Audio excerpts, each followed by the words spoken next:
el haber tenido en algún momento de mi vida abuso sexual, el ser víctima de violencia, de todo tipo de violencia, violencia física, violencia económica, violencia sexual, violencia psicológica, ¿ok?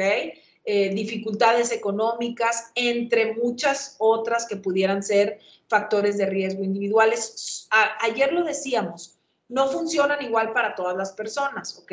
A lo mejor nosotros que ya somos más grandes, que tenemos más experiencia de vida, que tenemos más edad, pues la inestabilidad afectiva la hemos aprendido a controlar, a manejar, a regular de maneras adaptativas. Pero para un adolescente, para un joven, esto puede ser un factor de riesgo mucho más complicado y mucho más grave de atender, ¿ok? Entonces debemos recordar también la parte de la edad, ¿no? Y también el sexo, porque también es cierto que para hombres y para mujeres los factores pueden ser distintos.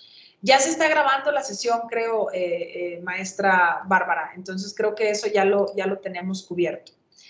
En cuanto a los factores de riesgo en nuestras relaciones interpersonales, en los jóvenes es muy significativa las relaciones de pareja, ¿sí? Acuérdense en la etapa en la que ellos están, pues justamente se están conociendo, están conviviendo, creen que tienen el amor de su vida y que es el único o la única que van a poder amar y que es la mejor persona en el mundo, ¿no? Entonces, las dificultades de pareja suelen ser factores de riesgo importantes y detonantes para los jóvenes. Yo tuve un paciente, ¿no?, que había tenido 2 intentos de suicidio y que sus 2 intentos habían sido a partir de rupturas, donde lo habían cortado, ¿no? Su novia lo había cortado y que sentía que no podía con ese dolor, ¿no? Entonces, ese es un factor muy importante. Obviamente también todas estas dificultades en las relaciones familiares que nos han estado comentando y que nos han estado diciendo acá en el chat, ¿no? El tener familiares o también no solamente familiares.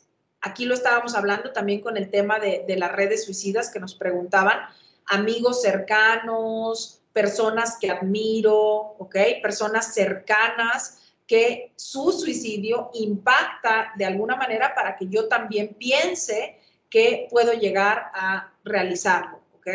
El acoso escolar, el bullying, acá también nos lo mencionaban, el tener pérdidas por muerte, por a lo mejor cambio de casa, cambio de escuela, ¿sí? Me tocó el caso, por ejemplo, de un joven que no iba por intento de suicidio, pero que, fíjense, su mamá me lo llevó a terapia porque empezó a tener un duelo, ¿sí? Una tristeza, sintomatología depresiva por la muerte de su mascota, de su perrito. Y cuando él llega conmigo, me dice, es que él era mi mejor amigo, él era el que siempre estaba conmigo en casa, él era con quien podía yo compartir y estar, ¿no? Porque era un hijo que pues obviamente no lo podían supervisar sus padres porque tenían horarios y jornadas laborales muy extensas. Entonces, a veces pensamos como, ay, ¿cómo te vas a deprimir porque se te muere un perro? A ver, entendamos el contexto de este joven y veamos cómo era el único ser vivo con el que pasaba más tiempo porque tenía que estar encerrado en casa y sus papás y su familia, ¿no? No tenía hermanos, era hijo único y sus papás no estaban en casa, ¿no? Entonces es algo bastante complicado y que debemos ser sensibles, ¿no? Aquí hay una pregunta, ¿no? De si cabe la posibilidad de que una persona en su adolescencia que tuvo un intento de suicidio pueda hacerlo en la adultez. Sí, sí cabe la posibilidad, maestra Elizabeth. Desafortunadamente, los antecedentes de suicidio es algo como que te marca con un factor de riesgo, que es un factor de riesgo que nunca se te quita. Pero no quiere decir, a ver, no porque yo tenga factores de riesgo, quiere decir que me voy a quitar la vida, ¿ok? Sin embargo, si yo lo intenté cuando era joven, puedo volverlo a intentar en la vida adulta. A mí me han tocado casos, por ejemplo, de personas que su primer intento de suicidio fue en la infancia y que ese primer intento de suicidio fue, digamos, muy ingenuo, por decirlo de alguna manera, un intento de un niño con una mentalidad de niño, ¿no? Hubo un caso de una persona que ya siendo adulta me platica que cuando tenía 8 años, 8, 9 años, ella dijo, ay, me voy a morir deshidratada. Pues apagó el ventilador, ¿no? Vivía en una región del estado donde hace mucho calor, apagó el ventilador, se puso una sudadera de niña, ¿no? Se tapó con las cobijas para deshidratarse. Se quedó profundamente dormida, la encontró su mamá, le prendió el abanico y la destapó y se acabó, o sea, no pasó nada.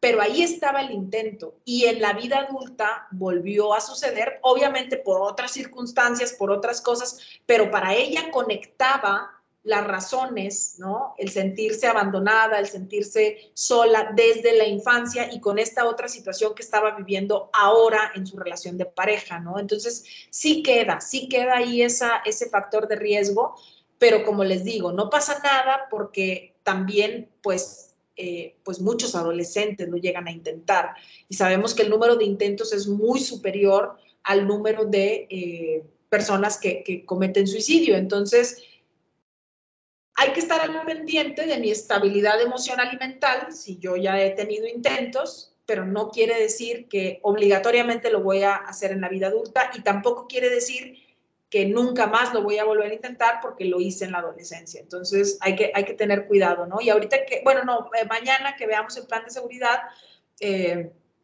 les adelanto y les comparto que yo tengo mi plan de seguridad, ¿no? Yo no estoy pensando en quitarme la vida en este momento, pero sí sé que puedo entrar en situaciones de estrés, de ansiedad, de mucho malestar, y entonces pues yo también tengo mi plan de seguridad para que cuando estoy en esas situaciones sé qué hacer y cómo manejar eso para que no me desborde, ¿ok? Entonces el plan de seguridad puede ser para otras personas, pero puede ser también para uno, ¿no? Que aunque no tengamos ideación o aunque ya pasó y yo a lo mejor lo intenté cuando era adolescente y ahorita ya no, pero puedo seguir desarrollando mi bienestar emocional, ¿ok? Entonces, eso en cuanto a los factores relacionales. Y algunos de los factores de riesgo sociales más comunes, ¿no? En los jóvenes y en las personas en general, pues es sentir, ahorita alguien decía, la falta de pertenencia. Hay de hecho un autor que tiene una teoría donde trata de explicar por qué la gente se quita la vida y dice que uno de los componentes importantes para pensar en quitarnos la vida es sentir una falta de pertenencia a mi escuela, a mis amigos, a mi familia, a lo mejor a mi religión, a mi grupo en la colonia, ¿ok? Y por otra parte también el sentirme una carga para las demás personas. Entonces, si yo tengo falta de pertenencia y me siento una carga para los demás, puedo llegar a pensar en quitarme la vida. Pero para lograrlo o para realmente intentarlo, necesito tener la capacidad de cometer un suicidio. Y no todas las personas tenemos la capacidad para cometer un suicidio, porque para cometer un suicidio necesitamos perder el miedo a la muerte. Y perder el miedo a la muerte, según este autor, se genera por mucho dolor a lo largo del tiempo, que ya es tanto el dolor que ya no me da miedo morirme, ¿no? Entonces, este es un punto importante y este es un punto que yo creo que podemos analizar y ver en nuestros jóvenes y que no necesito estar a lo mejor en tutorías o no necesito a lo mejor que mis estudiantes me digan que tienen ideación o no tienen ideación. Yo puedo estar generando pertenencia en ellos. Es decir, puedo estar promoviendo un factor de protección al decirles que se sientan orgullosos de su universidad, de su escuela, de su facultad, ¿no? Al promover, ¿no? Esta identidad, esta conexión con una comunidad. Hay un docente de nuestra universidad que él daba pláticas de prevención del suicidio, creo que ya no lo hace, es hace muchos años que él las daba, y él hablaba, ¿no? De cómo él, cuando era estudiante en la ingeniería, él pertenecía a un equipo deportivo, pero era muy malo jugando, entonces nunca lo metían a los partidos. Y en una ocasión, él era la banca, ¿no? Y en una ocasión el equipo se iba a ir a otro municipio, a un torneo, y obviamente él no iba a ir, pues no lo invitaron, era la banca, era mal jugador. Pero él pensó, dijo, le voy a decir a mis papás que voy a ir a la escuela, a despedir a mis compañeros, no sé qué, y de regreso llego a tal lugar y ahí me voy a quitar la vida. ¿no? En un baldío, en un terreno. Ya tenía él el plan estructurado, pero necesitaba el pretexto para salir de casa.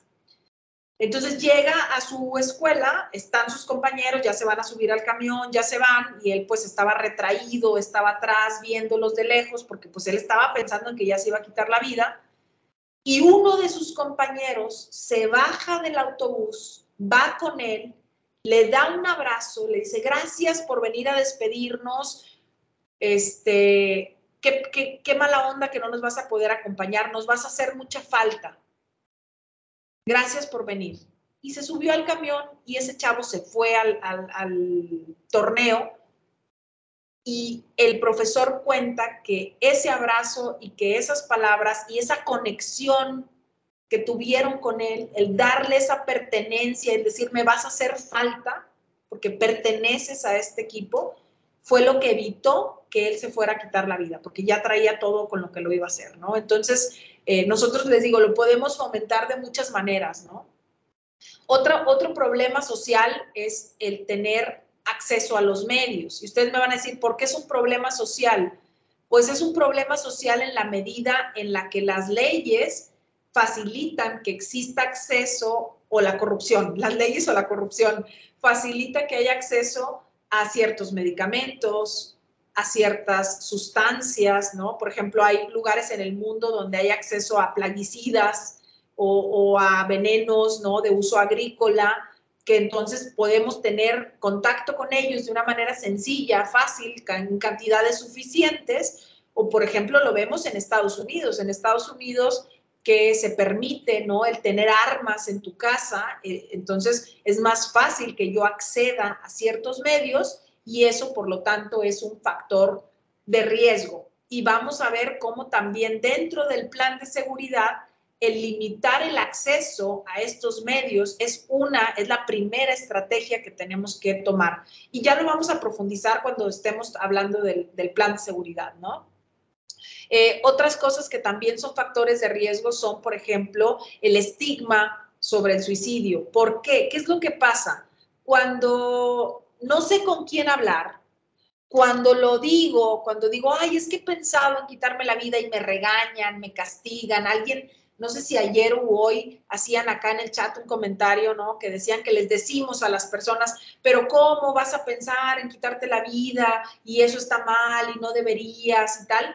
Entonces, eso es una estigmatización sobre el suicidio que hace que la persona se calle, que hace que la persona ya no lo quiera compartir y que lo pone en riesgo, porque socialmente lo estamos criticando, lo estamos juzgando, ¿no? Entonces, eso también, obviamente hay que pensarlo y hay que ser muy claros aquí también, esta parte del acceso a la salud en general, pero también específicamente a la salud mental, es un factor de riesgo social, porque no hay suficientes centros de atención. Platicábamos ayer de la pirámide, no hay, a veces me tocó un joven que intentó quitarse la vida y que ahora él da pláticas de prevención del suicidio, y que él me dijo, Carla, yo fui a pedir atención psicológica a un lugar público y me dieron la cita para 3 meses después.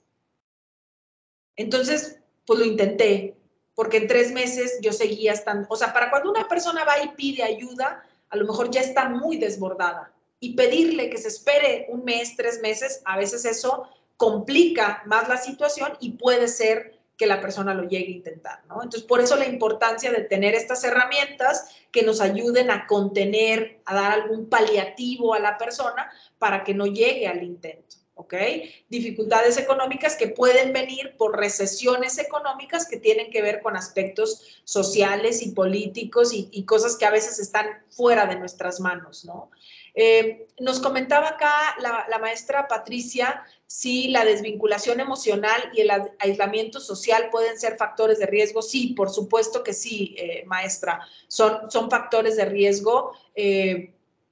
Entre individuales, por esta desvinculación emocional que suele ser de la persona, pero el aislamiento social a veces no es que la persona lo busque, lo quiera, ¿no? Simplemente lo vimos durante la pandemia, como el aislamiento hizo que muchas personas empezaron a tener malestar, tristeza, sintomatologías, ¿no? Y claro que puede ser esto un factor de riesgo muy importante, ¿no?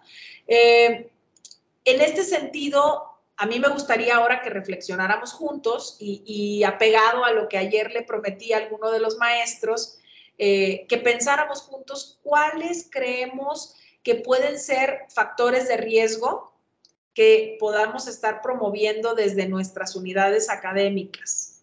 ¿Y por qué creen que es importante que podamos reconocer estos factores? En lo que van acá escribiendo en el chat, le contesto al maestro Juan Pablo, un carácter introvertido hay que revisar, maestro. Hay personas que son introvertidas, pero están bien, están contentas, están felices con ser así, no les incomoda. Pero cuando soy introvertido, porque no me aceptan, porque no me quieren, porque me rechazan, porque tengo un problema, a lo mejor cognitivo, físico, tuve el caso de una autopsia psicológica donde la persona tenía una marca en la cara, lo hicimos una doctora de la Facultad de Psicología y yo, trabajamos en ese proyecto, y en esa entrevista ese joven no tenía amistades, no tenía relaciones interpersonales, por esa marca que tenía y que le generaba introversión, pero no una introversión elegida, sino impuesta. Entonces, la introversión por sí sola no, sino cómo se vive y por qué se vive. Hay personas, hay jóvenes que son felices teniendo 2, 3 amigos y no quieren más y no les gustan las fiestas y prefieren estar en su casa y está bien, no pasa nada, pero porque es una elección, ¿ok? Entonces hay que diferenciar esta parte de introversión y a lo mejor de aislamiento o de rechazo. Hay que tener cuidado con eso. Gracias. Aquí batallaron un poquito más para contestar, con la otra se dejaron ir bien rápido, pero sí, es importante reconocer también que nosotros podemos promover algunos factores de riesgo. Como bien lo comentan, muchas gracias por sus comentarios acá en el chat. Sabemos que en las facultades hay cuestiones de género, hay violencia, hemos visto estos casos, sabemos que puede haber acoso entre compañeros, puede haber hostigamiento, puede haber situaciones, esto que nos platica acá también la maestra Margarita, ser víctimas, por ejemplo, de bullying, pues eso sucede en nuestras unidades académicas, ¿no? A veces la falta de atención que les podemos tener a algunos estudiantes. Yo entiendo, yo también soy docente y yo entiendo que a veces no tenemos el tiempo o que a veces no nos damos cuenta, pero si sí me doy cuenta que el muchacho ya no viene, ya no entrega, está allá atrás y tal, pues a veces puedo yo dar aviso a la secretaría académica o a veces puedo yo preguntarle al joven, ¿no? Oye, que traes alguna bronca, ¿estás bien? Te canalizo, no que yo te vaya a atender, ni mucho menos, pero a lo mejor te digo a dónde ir, ¿no? O qué hacer. Entonces, sí, la atención también puede ser un punto importante para ellos, ¿no? Muy bien, acá nos hablan de acoso, la falta de empatía, vamos a tocar ese tema un poquito más adelante, ¿no? Esto es bien importante, también lo que nos comenta la maestra Liliana, ¿no? Comparar a los estudiantes o evidenciarlos y aquí, o discriminar por cuestiones de preferencia sexual. Y aquí platico un poco y retomo un comentario de la sesión anterior donde hablaban de la generación de cristal, ¿no? A ver, hay casos que yo he tenido conocimiento donde los jóvenes no aguantan violencia, no aguantan hostigamiento, no aguantan tener un trato que ellos consideran despectivo, ¿no? Y yo en esos casos en particular digo, qué bueno que no lo aguanten, me da mucho gusto porque cuando yo era joven, a mí me enseñaron a que tú te callas, tú te aguantas. Si te grita el maestro, tienes que soportarlo, ¿no? Si te trata mal, si tiene una injusticia contigo, te callas. Él es el maestro o la maestra y tú eres el estudiante y te chingaste.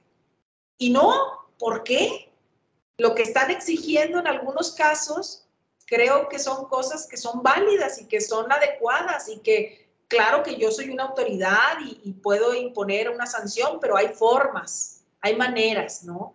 Claro está que también hay otros jóvenes que no te pueden cargar una tarea porque ya te estresaste. Bueno, sí entiendo esta dualidad que me plantean los docentes, pero tenemos que ser muy cuidadosos porque a veces nosotros tenemos todavía el chip de cómo fuimos educados nosotros o qué cosas nos tocaron vivir a nosotros, ¿no? A mí me tocó todavía en la primaria el docente que le aventaba el borrador al estudiante y que a veces le pegaba y que no pasaba nada.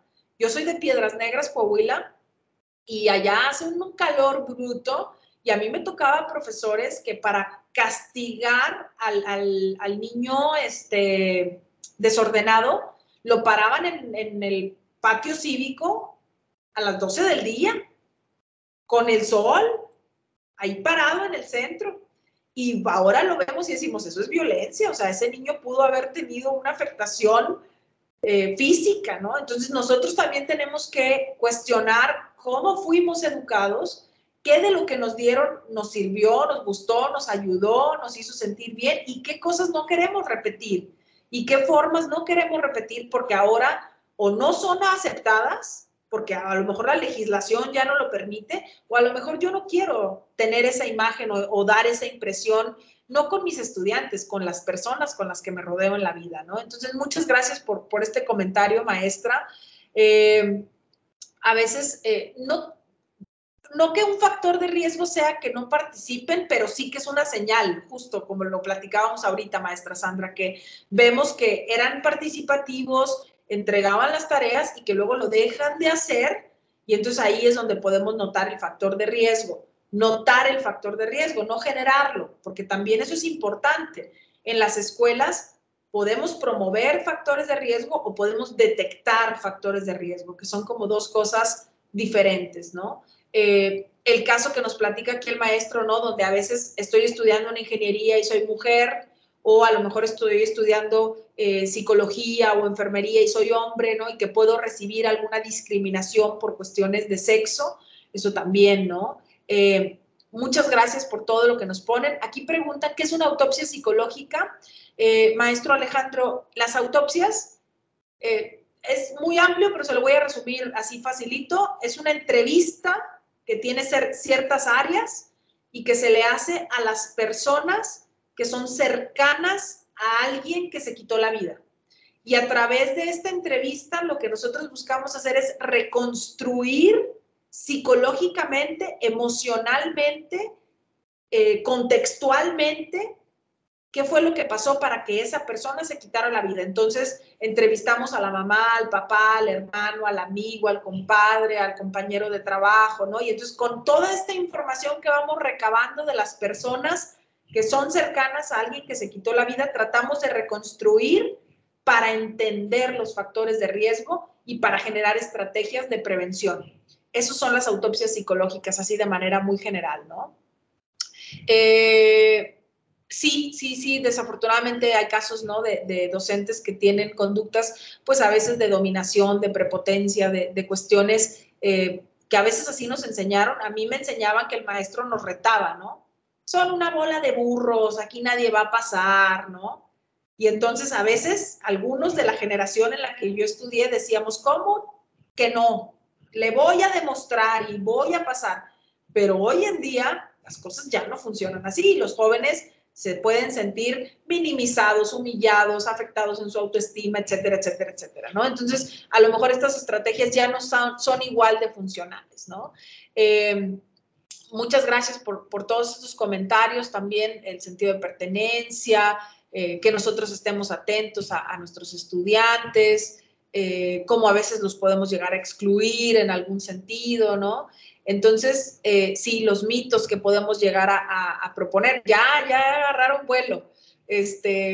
Muy bien, con todos sus comentarios.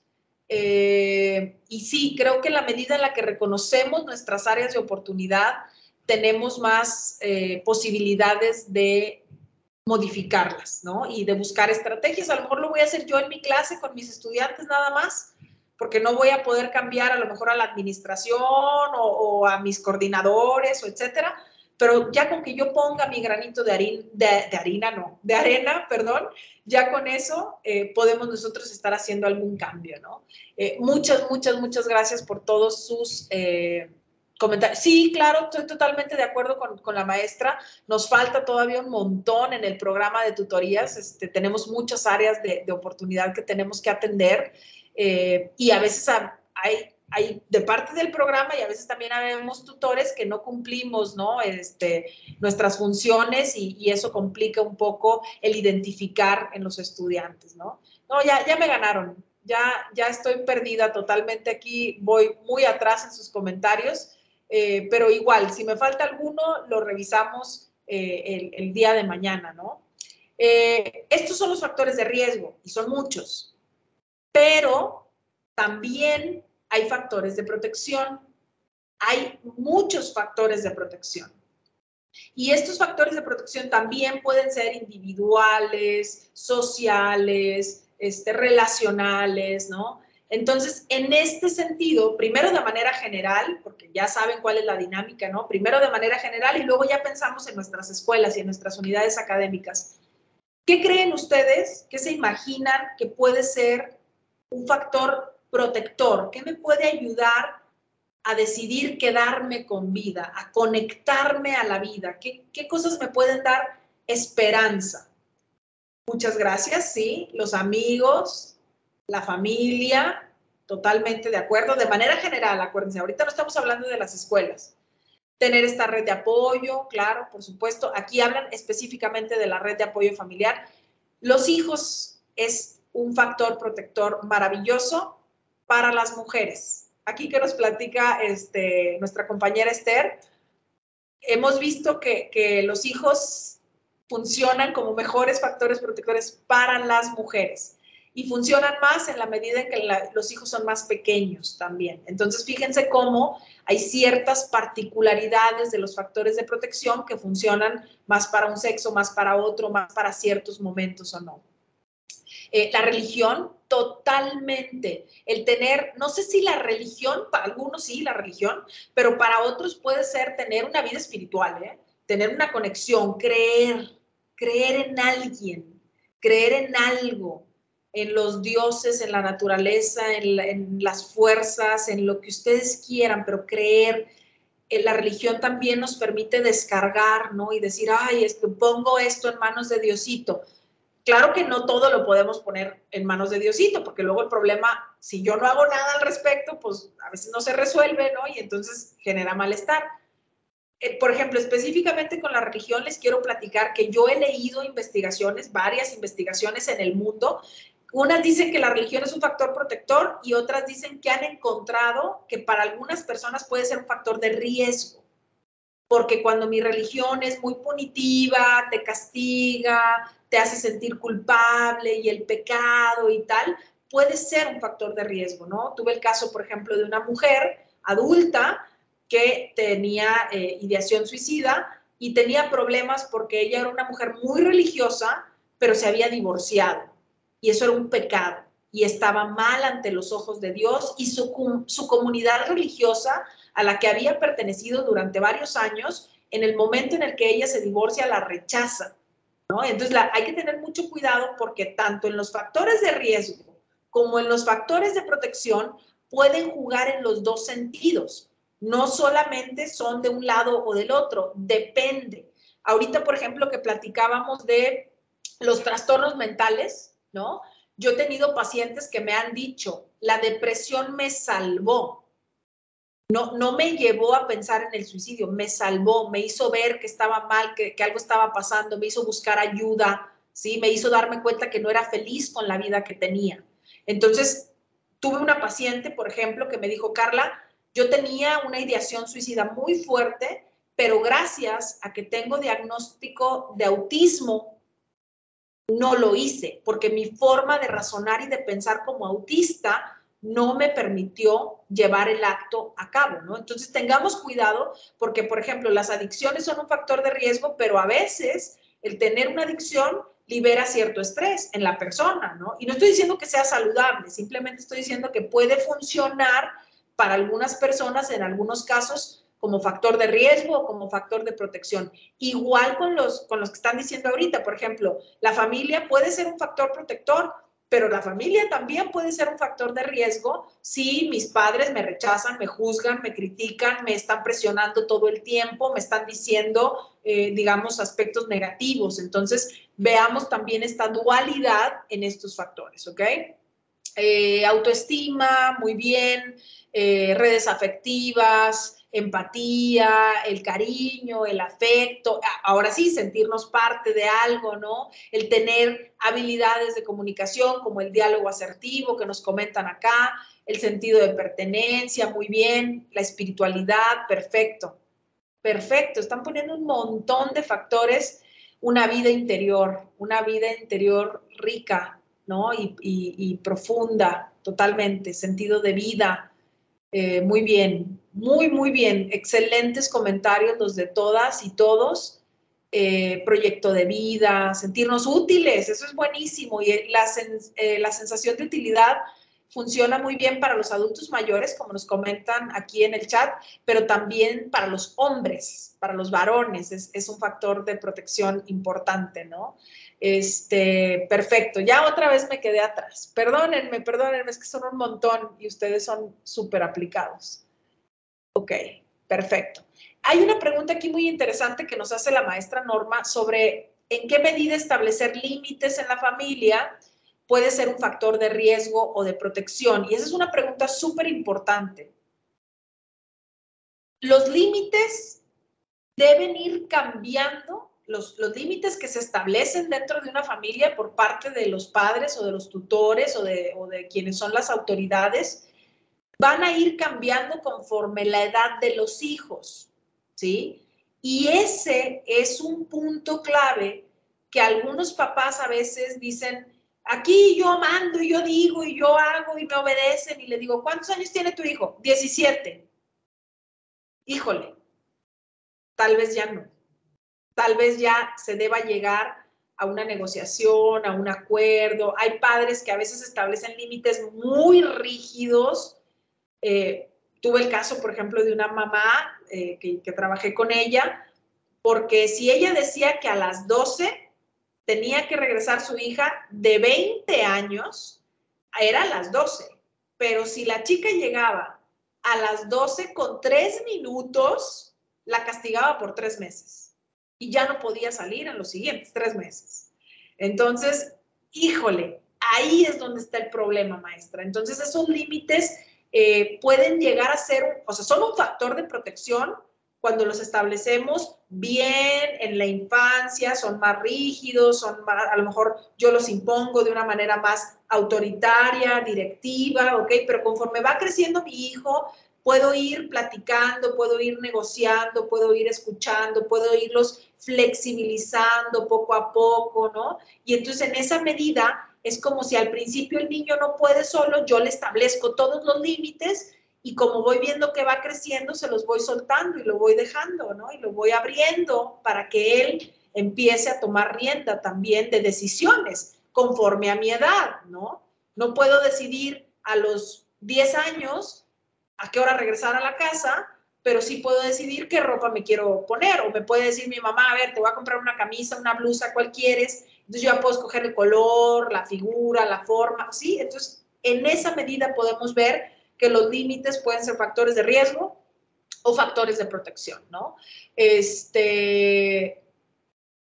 sí, claro, con el maestro Oscar, son necesarios los límites, pero ahí está la clave, ¿no?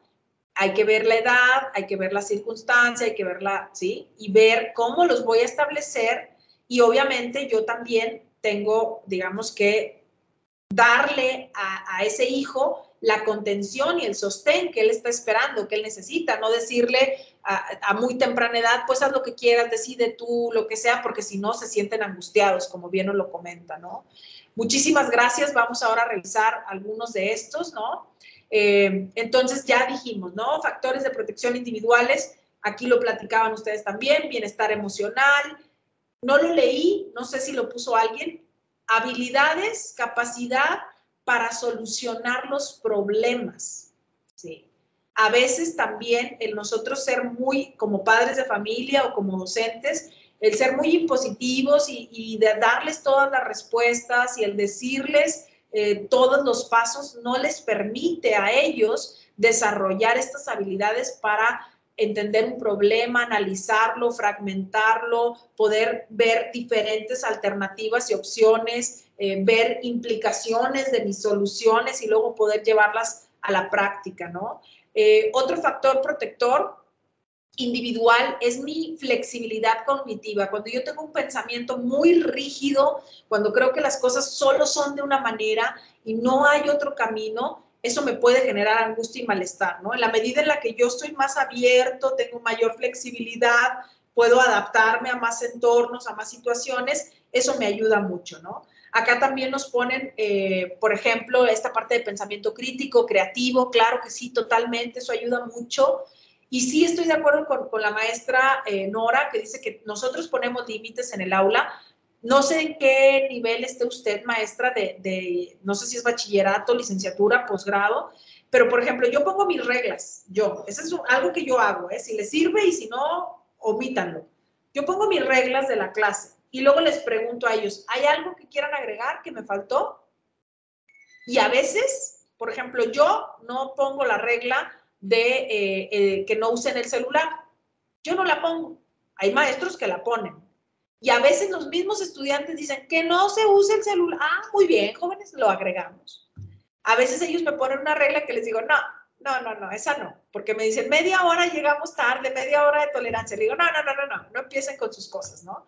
Entonces, tengo esa negociación en algunas cosas que podemos negociar y que yo estoy de acuerdo en negociar con ellos, ¿no? Gracias, en licenciatura. A mí me funciona. Si a ustedes les funciona, lo pueden utilizar. Y si no, bueno, pues no pasa nada, ¿verdad? Esto que nos comenta la maestra Melina, por supuesto, la capacidad, la habilidad para adaptarse a los cambios es fundamental. Porque si algo sabemos que pasa en esta vida es que cambia y que mañana hay otra situación, hay otro problema, hay otra amistad, hay otra pareja, hay otra residencia, hay otra, lo que sea. Entonces, esta capacidad es también muy importante, ¿no?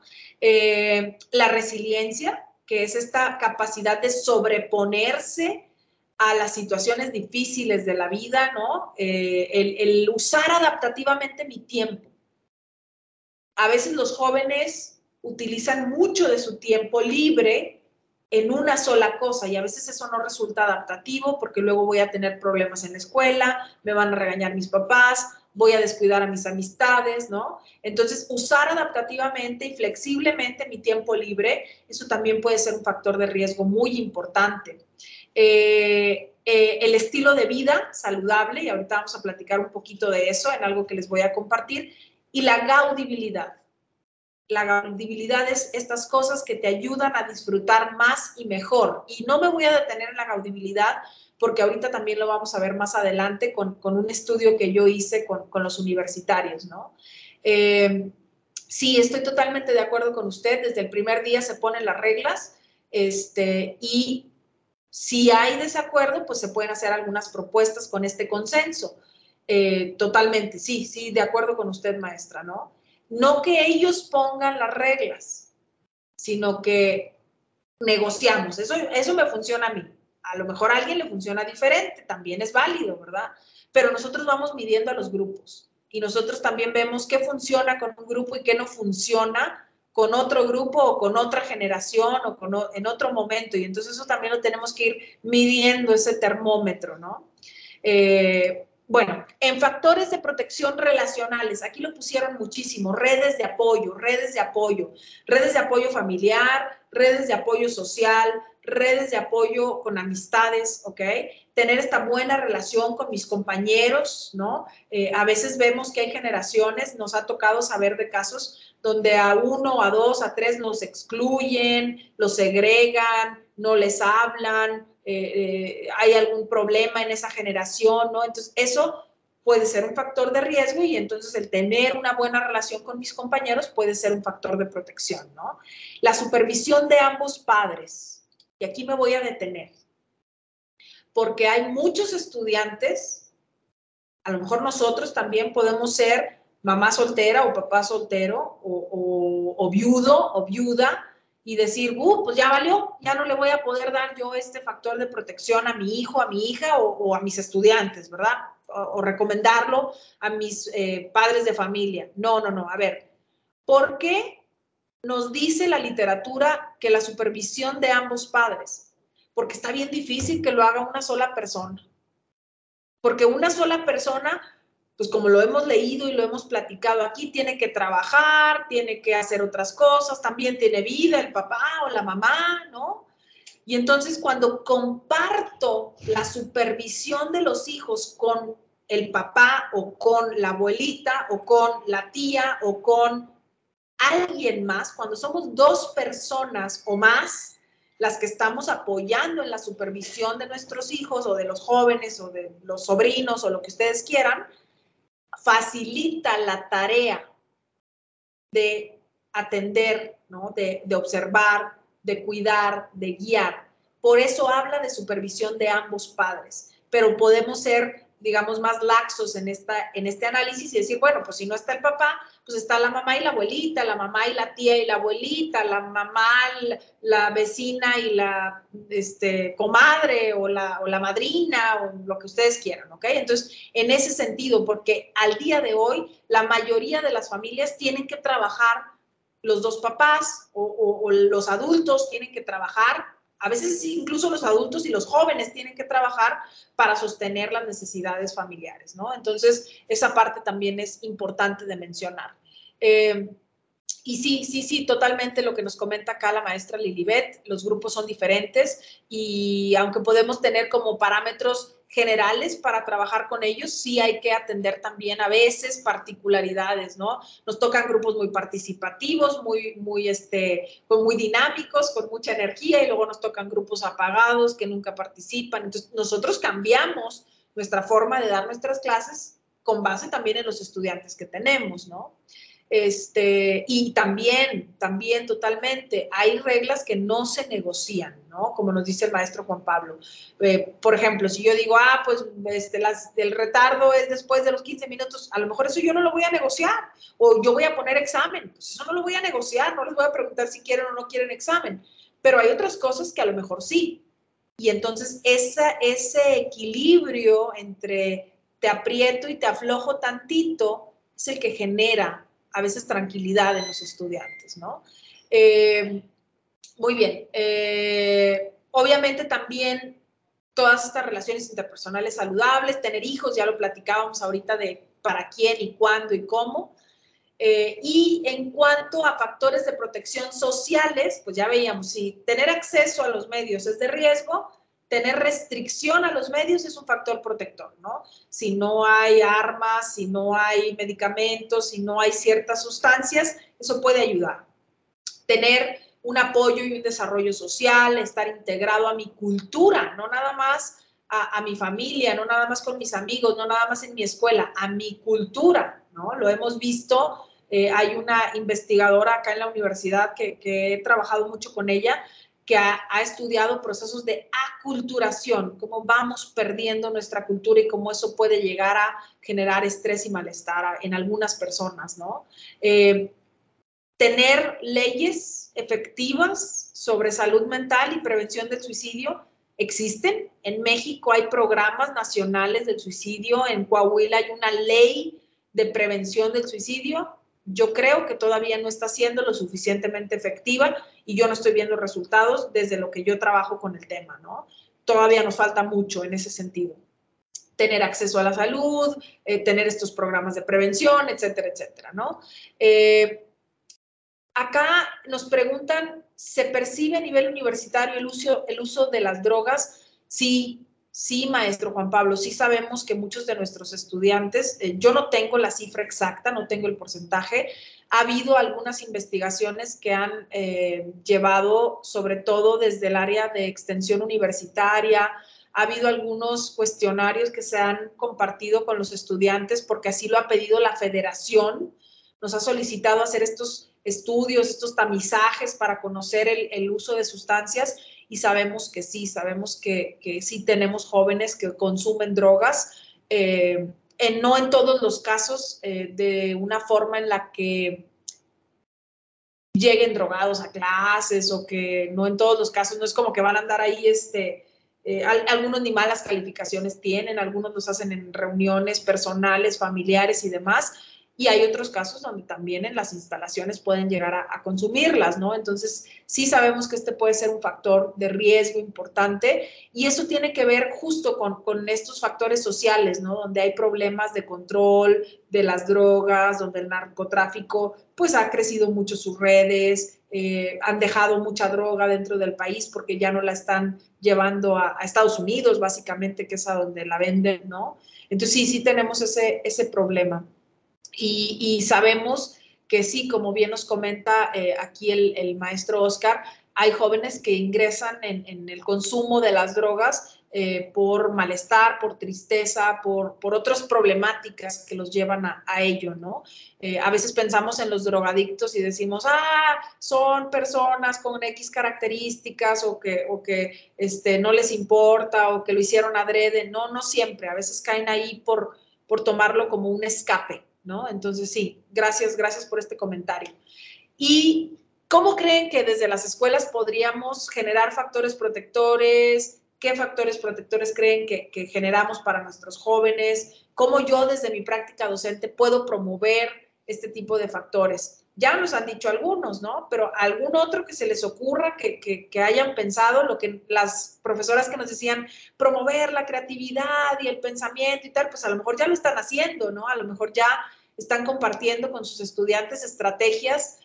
Alguien también decía, no sé si la meditación, si la apliquen o no, si hay alguna actividad, algo que ustedes consideren que nosotros como universidad, como institución académica, podamos también ser protectora.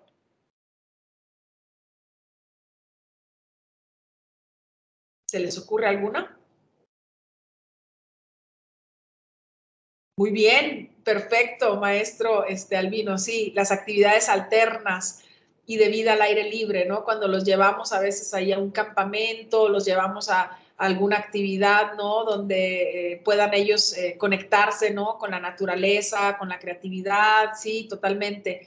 Eh, la parte del servicio social también a veces los conecta muy padre con su vocación. Yo lo he visto que hay jóvenes que a veces pues van más o menos ahí avanzando en su trayectoria académica y cuando llegan al servicio social se dan cuenta que están haciendo y estudiando algo que aman y que les apasiona y que les gusta y que aunque les estrese, porque la vida es estresante, ¿no? Pero aunque les estrese, disfrutan eso que están haciendo, se sienten útiles, como ya lo decíamos, ¿no?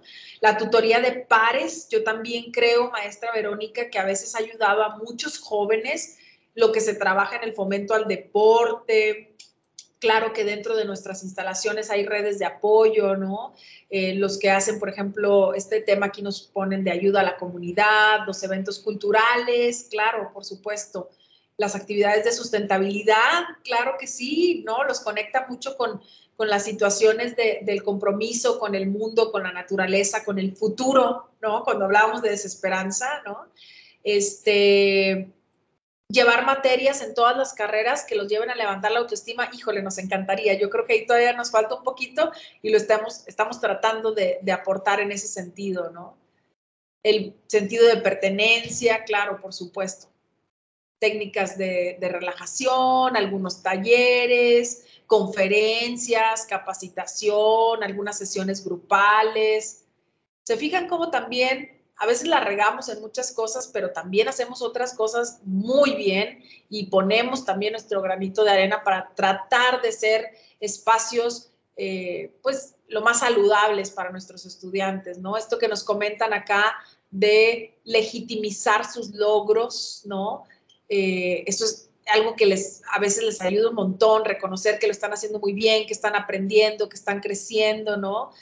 Ayudarlos, ¿no? Admitir a veces límites, sostenerlos. Increíble. Muchísimas gracias.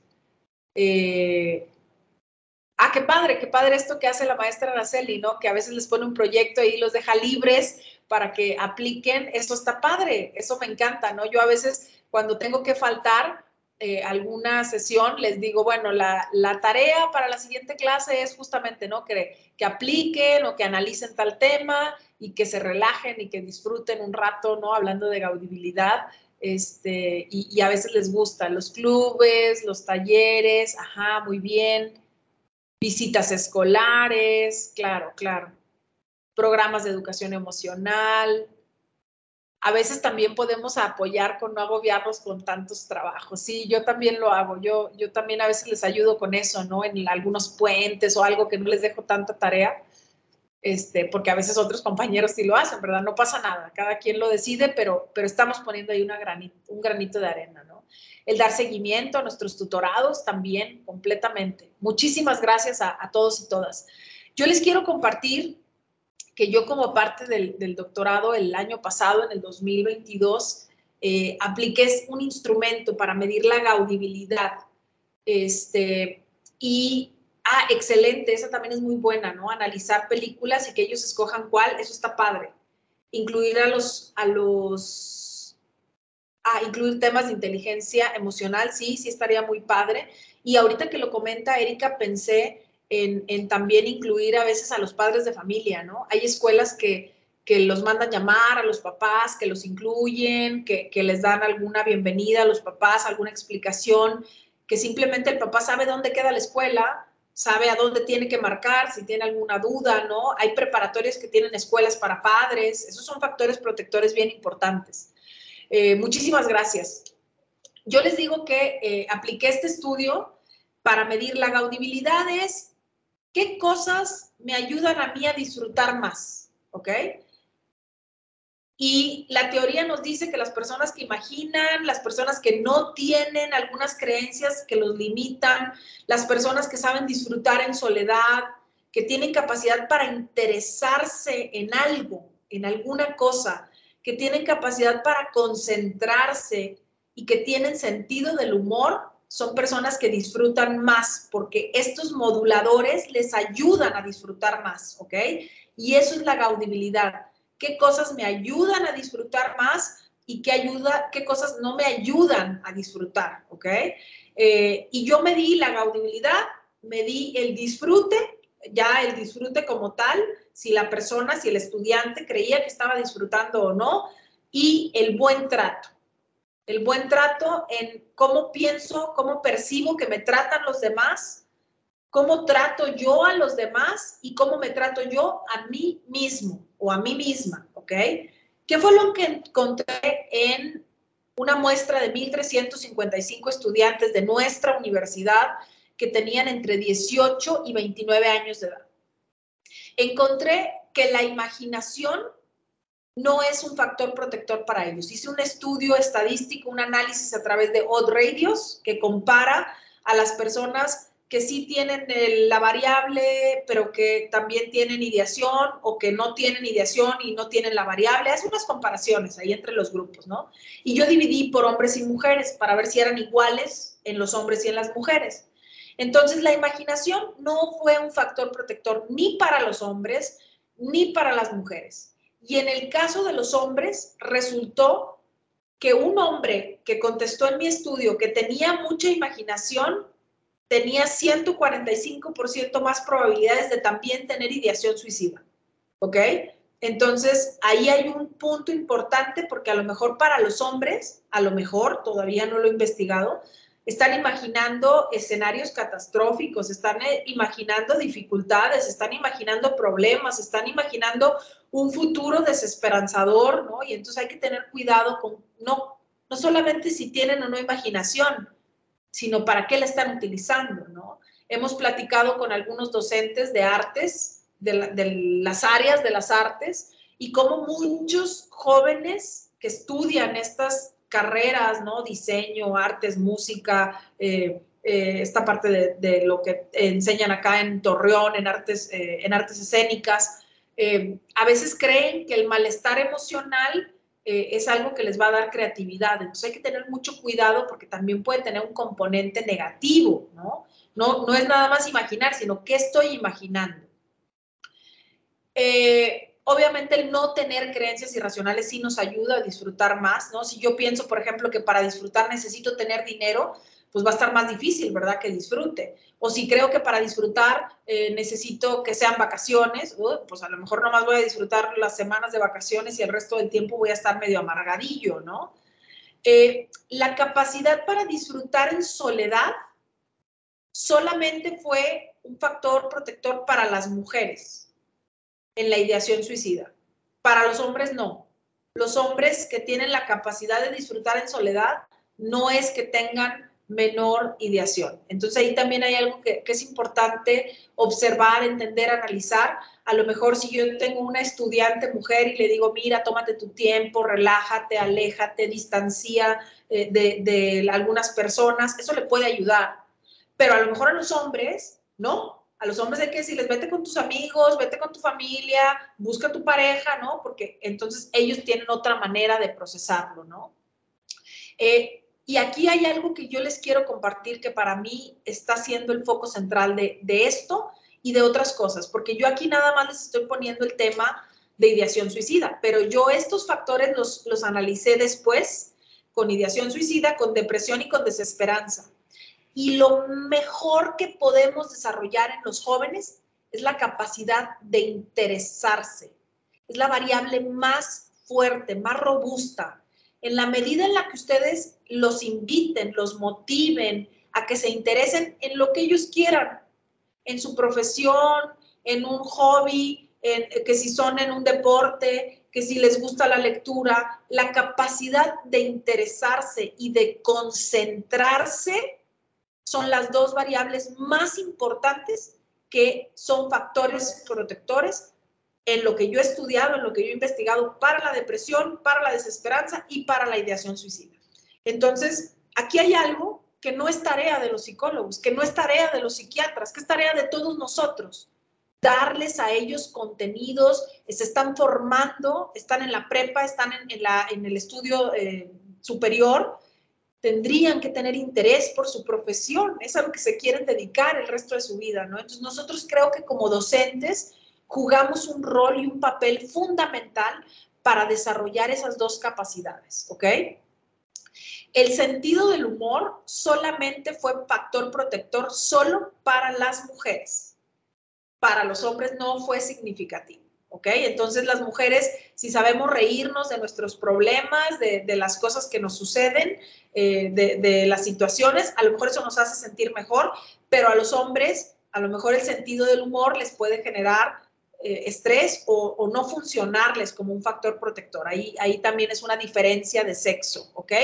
Pero en general, cualquier cosa que te ayude a incrementar tu disfrute y el disfrute como tal va a ser un factor protector de la ideación suicida. Entonces hay que buscar momentos, hay que buscar situaciones, hay que incrementar las cosas que yo disfruto a lo largo del día, ¿ok?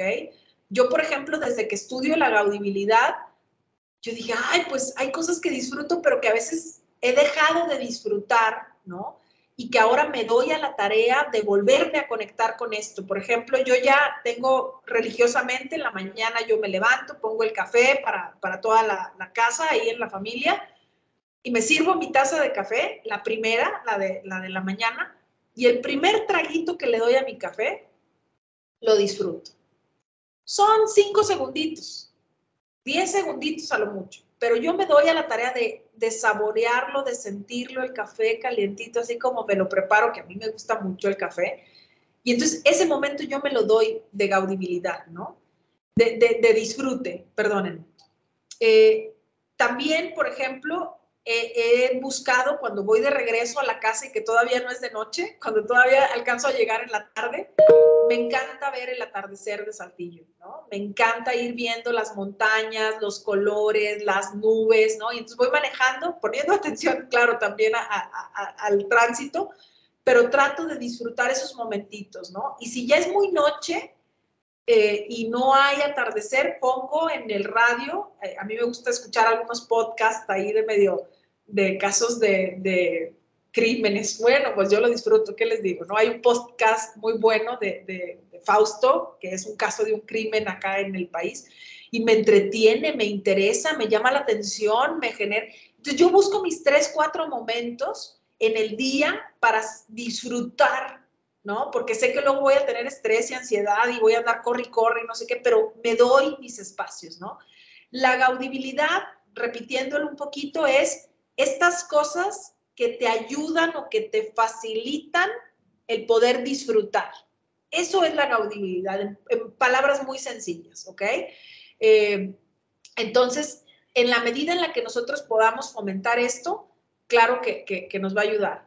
Sí, muy temprano por la mañana, maestra Nora, muy tempranito en la mañana, pero lo disfrutamos, ¿no?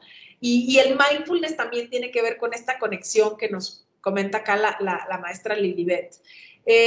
La otra variable que yo estudié en este estudio fue el buen trato, ¿sí? El buen trato, ya lo habíamos dicho, el que yo pienso, el que yo percibo de las demás personas, el recibido, ¿no? La consideración que yo creo que las demás personas tienen conmigo, cómo yo soy con los demás, o sea, si yo soy amable, si yo expreso mis afectos hacia los demás, y el buen trato que yo me doy a mí mismo o a mí misma a través de un buen trato físico, que básicamente lo que incluye es comer bien, dormir bien, hacer ejercicio, ¿ok? Y el buen trato psicológico que me doy, es decir, me respeto, me cuido, me quiero, ¿no? A mí misma. Entonces, esta variable de buen trato, les quiero compartir que la consideración, si las personas son consideradas conmigo, eso no funcionó, eso no minimiza la ideación suicida, ¿ok? Ni en hombres ni en mujeres. La amabilidad, el yo ser amable con las demás personas, solamente fue un factor protector solo para las mujeres, para los hombres no. Y tiene que ver con cuestiones culturales de idiosincrasia, ¿ok? Fíjense muy bien, el yo expresarle mis afectos a las otras personas solo fue un factor protector para las mujeres, para los hombres no lo fue. Entonces a veces nosotros les andamos diciendo ahí a los hombres, dile lo que sientes, sácalo, y a veces eso no necesariamente les va a ayudar, les va a hacer sentir a lo mejor peor. Entonces hay que tener cuidado también, y eso lo vamos a ver mañana cuando hablemos del plan de seguridad, porque el plan de seguridad es personal, es lo que a mí me sirva, no lo que dicen los demás que sirve, ¿ok? Y lo que a mí me ayuda y lo que a mí me hace sentir bien, no importa si a todo el mundo le ayuda mindfulness, si a mí no me sirve, no lo pongo, ¿ok? Y lo que sí funcionó muy bien para hombres y para mujeres es el buen trato que yo me doy a mí misma. Alguien ponía en la sesión anterior, es que yo debo ser responsable de mi felicidad. Sí, estoy de acuerdo con usted, maestra, y también debo ser responsable de cuidarme y de quererme, ¿no? A mí misma, y cómo me cuido y me quiero. Duermo bien, como bien, hago algo de ejercicio y respeto mis necesidades emocionales. En la medida en la que las personas se cuidan y se quieren y se tratan bien a sí mismas, es menos probable que tengan ideación suicida. Entonces, esto también se los quiero dejar porque son cosas muy sencillas que en realidad no necesitamos, les digo, ser a lo mejor psicólogo o psicóloga para poder recomendarle a nuestros estudiantes, duerman bien, muchachos, no se desvelen viendo La Casa de los Famosos porque luego van a dormir mal y se van a sentir mal y van a andar ahí arrastrando la cobija. Eso lo podemos hacer, ¿no? Esta higiene que nos platica acá el maestro, ¿no? La higiene del sueño, la higiene en general, por supuesto que nos va a ayudar muchísimo, ¿no? Gracias, maestra Janet, porque nos pones aquí la definición, ¿no? Déjenme ver si tenemos comentarios, la gratitud, perfecto, ya contestamos esto de la gaudibilidad. Muy bien, vamos bien, parece que vamos bien.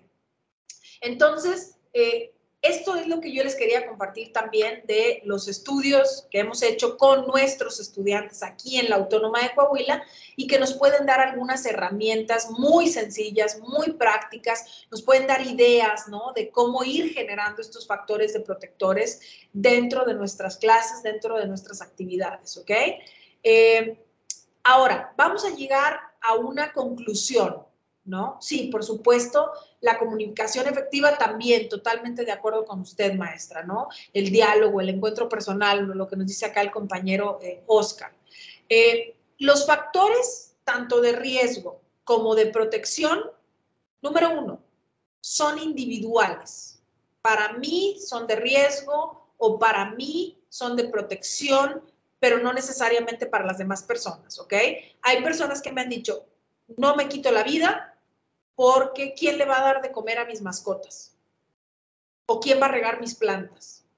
Y a lo mejor alguien puede decir, ay, ¿eso qué? No, ese es un factor de protección individual, personal, ¿ok? Número 2, cambian a lo largo del tiempo. A lo mejor al principio yo me tomaba la cheve y me relajaba y me sentía bien y me sentía contenta y me ayudó, pero ahora ya se volvió una adicción y ahora ya es de riesgo, ¿ok? Entonces cambia, algo puede modificar, o ya estaba en mi vida, tenía un factor de protección porque tenía, no sé, a lo mejor una relación de pareja y era muy feliz, estaba muy enamorado o muy enamorada, y ahora ya rompimos y ahora es un factor de riesgo o ya no tengo ese factor de protección, ¿no? Entonces cambian a lo largo del tiempo.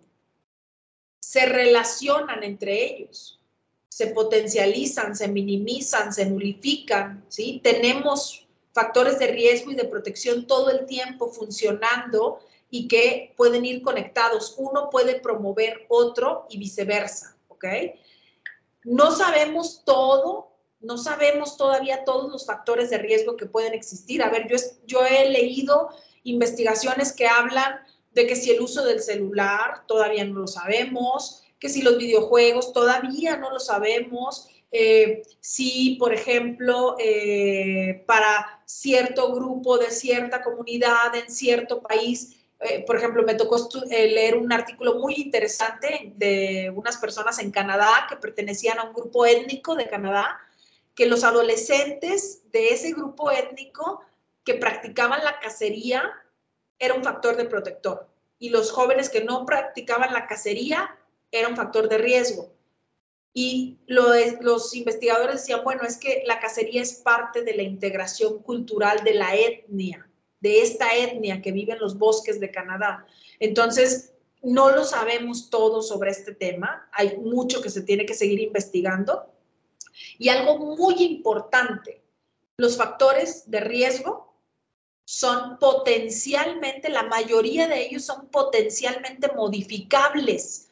La mayoría de ellos los podemos atender, los podemos cambiar y la mayoría de los factores de protección son potencialmente, digamos, aprendibles o lo podemos adquirir, ¿no? Entonces, esto es algo bien importante. Con lo que nosotros podemos trabajar básicamente son con minimizar factores de riesgo e incrementar factores protectores, ¿no? Y finalmente, las escuelas, las instituciones académicas, somos espacios clave. A veces nosotros estamos más tiempo y vemos más a los estudiantes que los padres de familia, porque los padres de familia a veces tienen que trabajar y conviven poco con sus hijos, o los hijos no tienen confianza con sus papás, pero con nosotros sí van y nos platican algunas cosas, ¿no?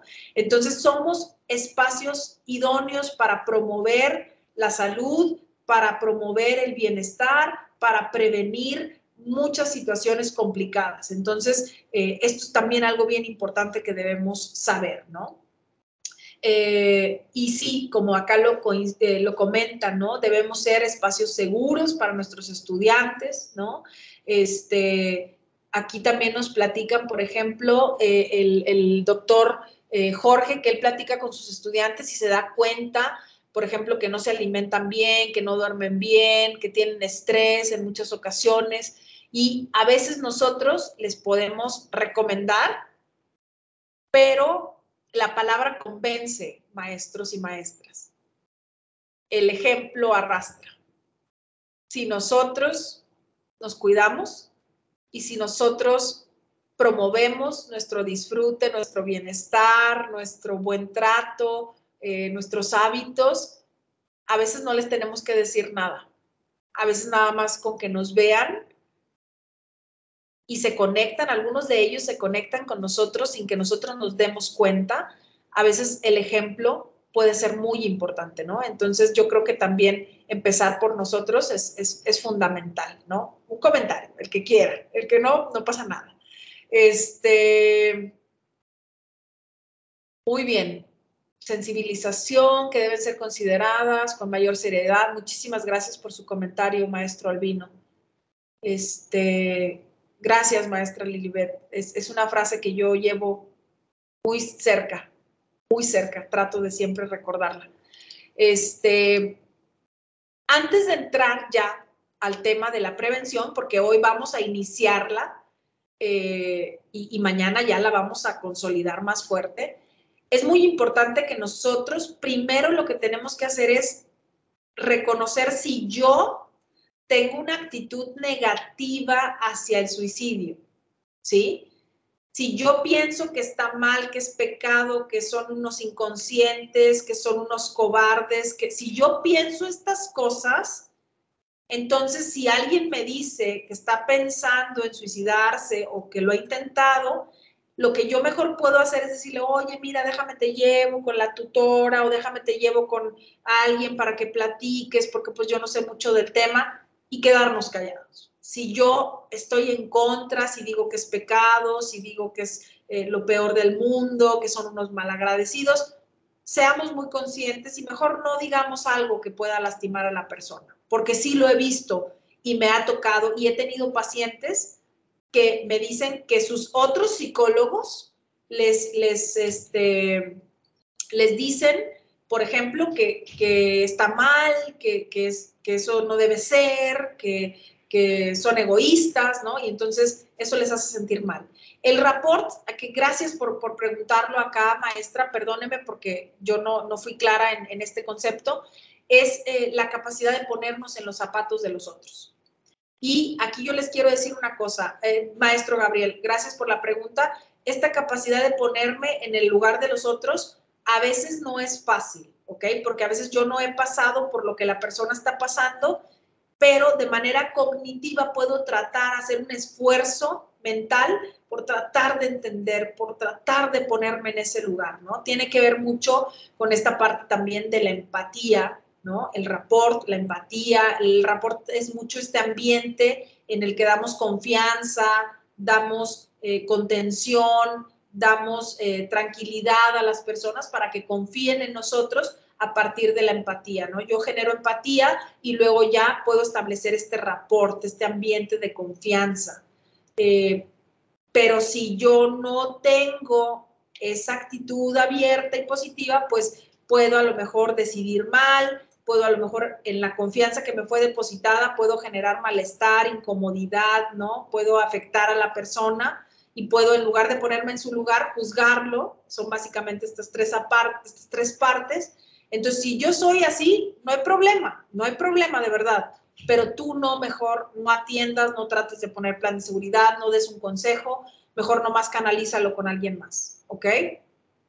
Entonces, nada más para clarificar, porque revolví los dos conceptos. Rapport, ambiente de confianza, ¿sí? Ambiente de cercanía, de comunicación abierta, ¿no?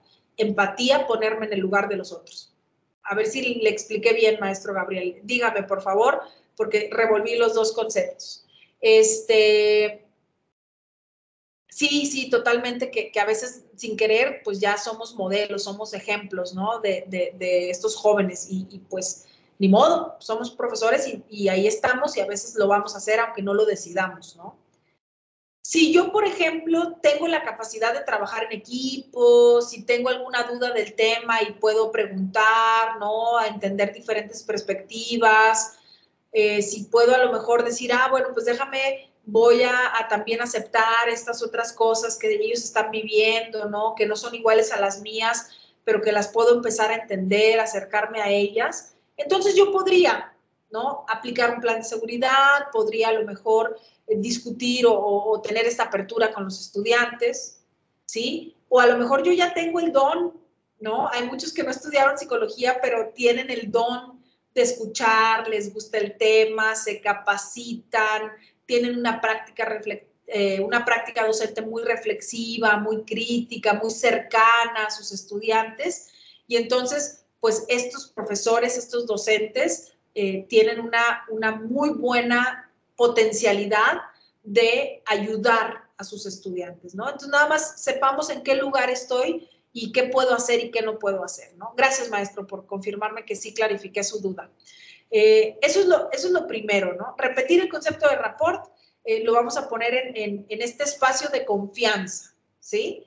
En este espacio que se genera de comunicación, de apertura, maestra Elba, ¿sí? Entonces, a veces el muchacho se acerca conmigo y empezamos a platicar, ¿no? En este ambiente de confianza, me dice cosas personales de su familia, de su vida, y luego yo puedo afectar si hago una crítica, si hago un comentario nocivo, ¿ok? Ese es el rapport. Por eso decimos que si yo tengo actitudes negativas hacia el suicidio, puedo afectar ese rapport, esa comunicación, esa cercanía que tengo con mis estudiantes, ¿ok?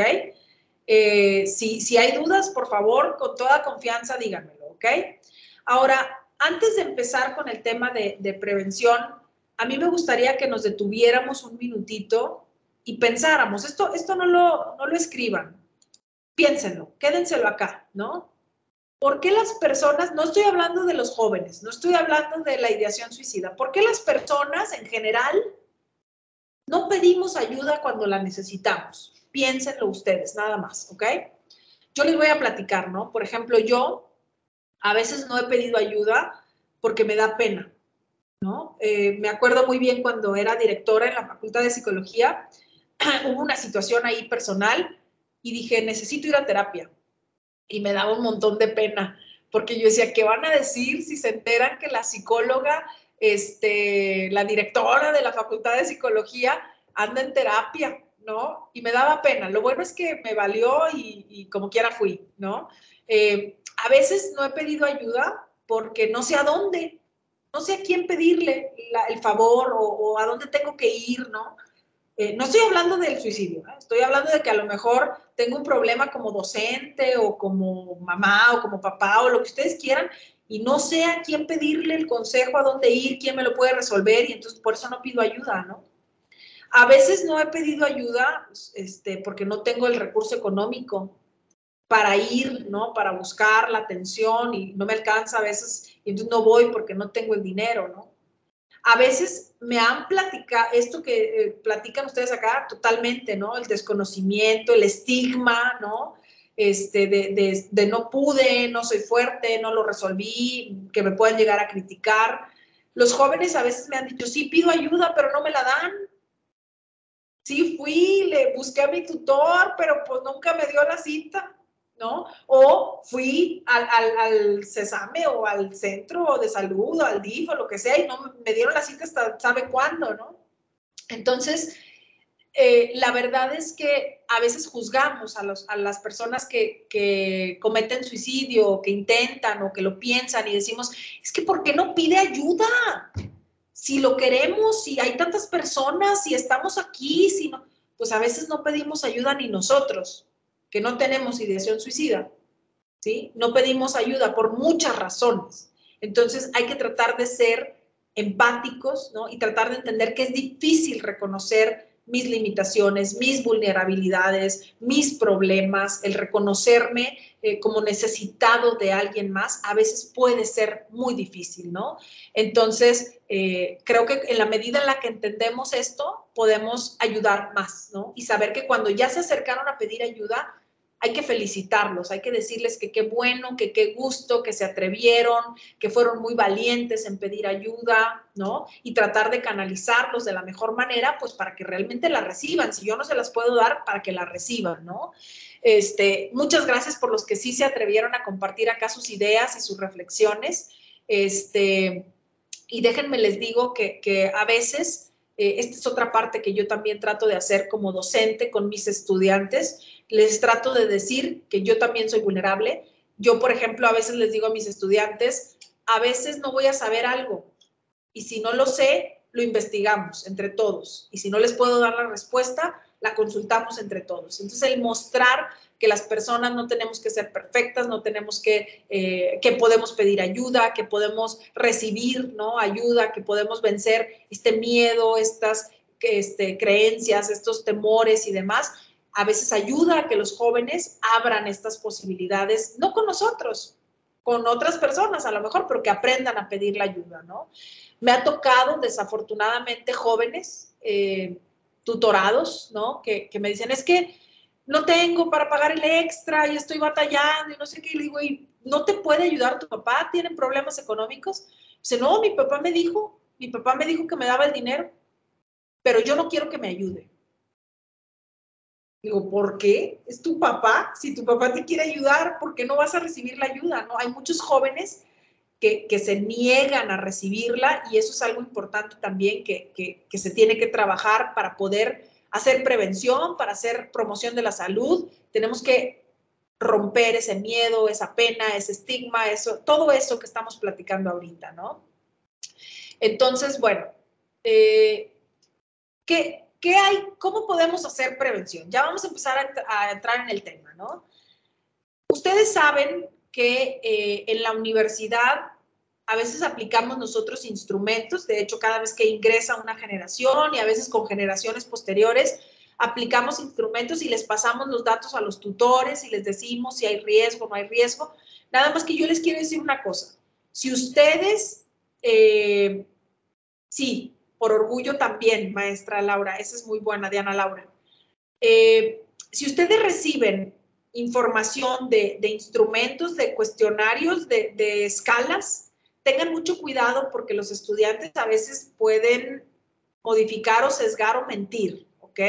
Y además, aunque yo no haya mentido y haya contestado con la verdad, también a lo mejor la contesté cuando me sentía muy mal y nos ha pasado, hemos tenido falsos positivos donde nosotros en tutorías encontramos casos, por ejemplo, de personas que están en riesgo de suicidio.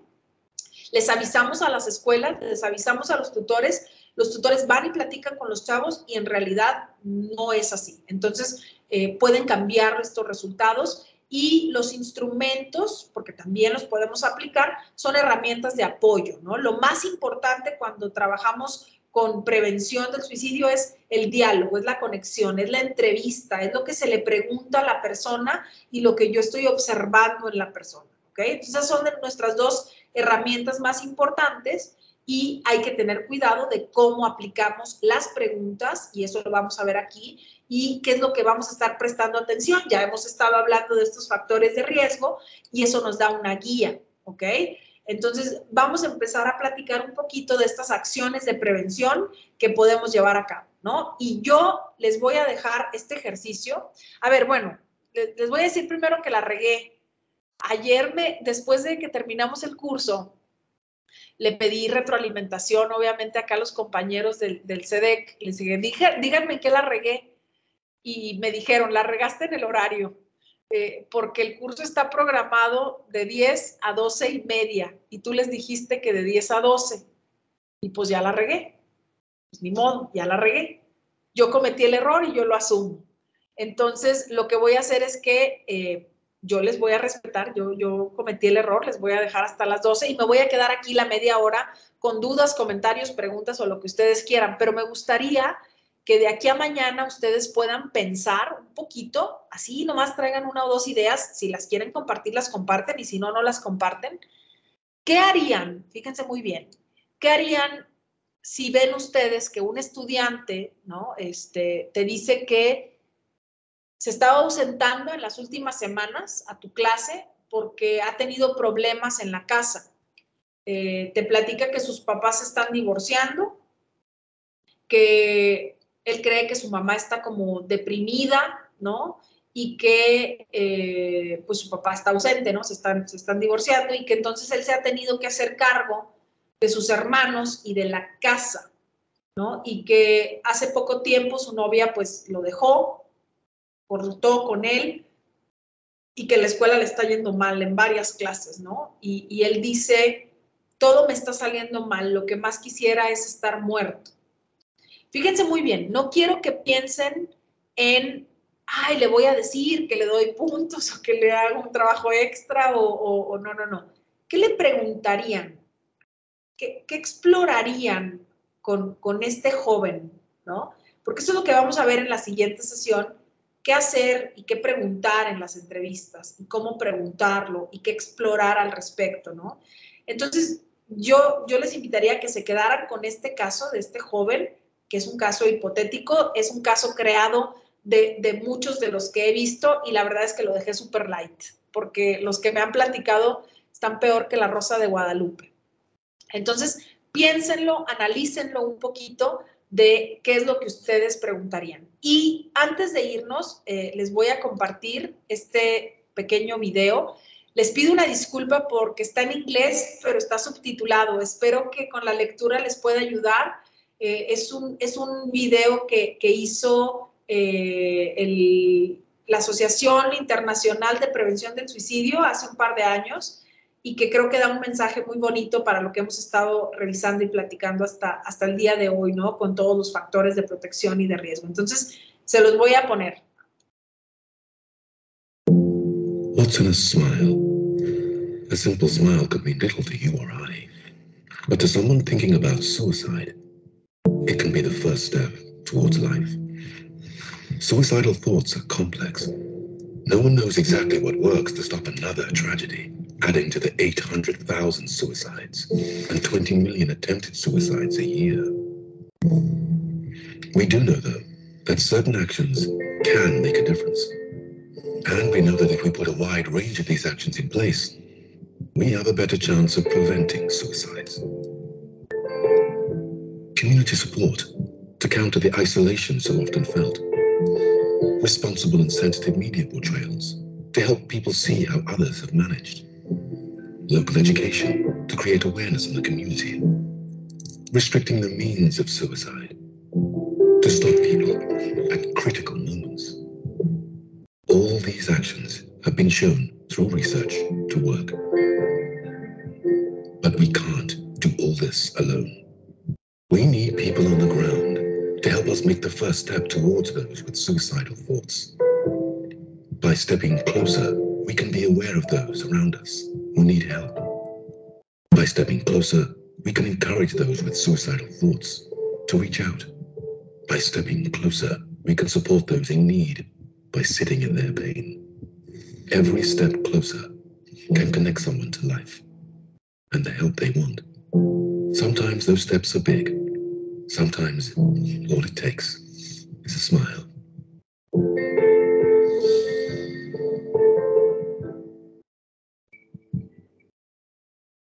Listo, ya quedó el video. Espero que lo hayan alcanzado a leer y a escuchar bien. Déjenme dejar de compartirles. Es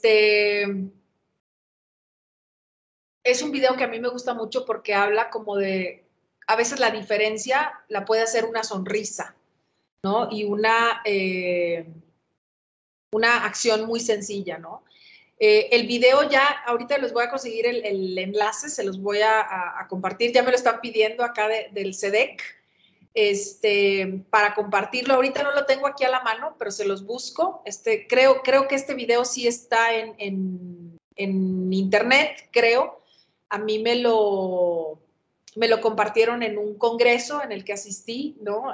Hace ya varios años. Se los voy a buscar, no se preocupen, se los busco y si lo encuentro se los comparto con todo gusto o veo cómo demonios se los hago llegar, ¿no? Y habla también mucho de cómo podemos hacer una suma de acciones, ¿no? Yo puedo poner un pequeño, ¡ay, gracias, Mauricio! Son los mejores, ¡qué barbaridad! No, yo ahorita lo descargo también junto contigo.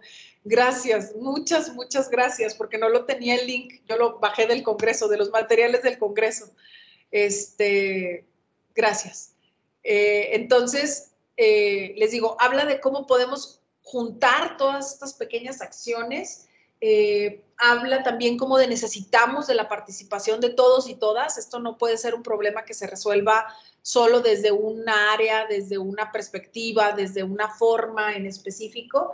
Y otra cosa también muy interesante y que yo quiero reconocer de quienes están aquí, habla de que estas cosas, ¿no?, que se decían en el video, que es la restricción a medios, que es la educación, que es la parte como de el trabajo comunitario, ¿no?, el acceso a la salud, todo se ha demostrado científicamente que funciona. Y entonces eso es bien importante porque a veces podemos tener una buena voluntad para ayudar, pero a veces nos equivocamos y podemos cometer un error. Entonces, cuando lo hacemos con información, con conocimiento, con más solidez, es más fácil que nosotros podamos tener un impacto positivo en nuestros jóvenes, en nuestros estudiantes, ¿no?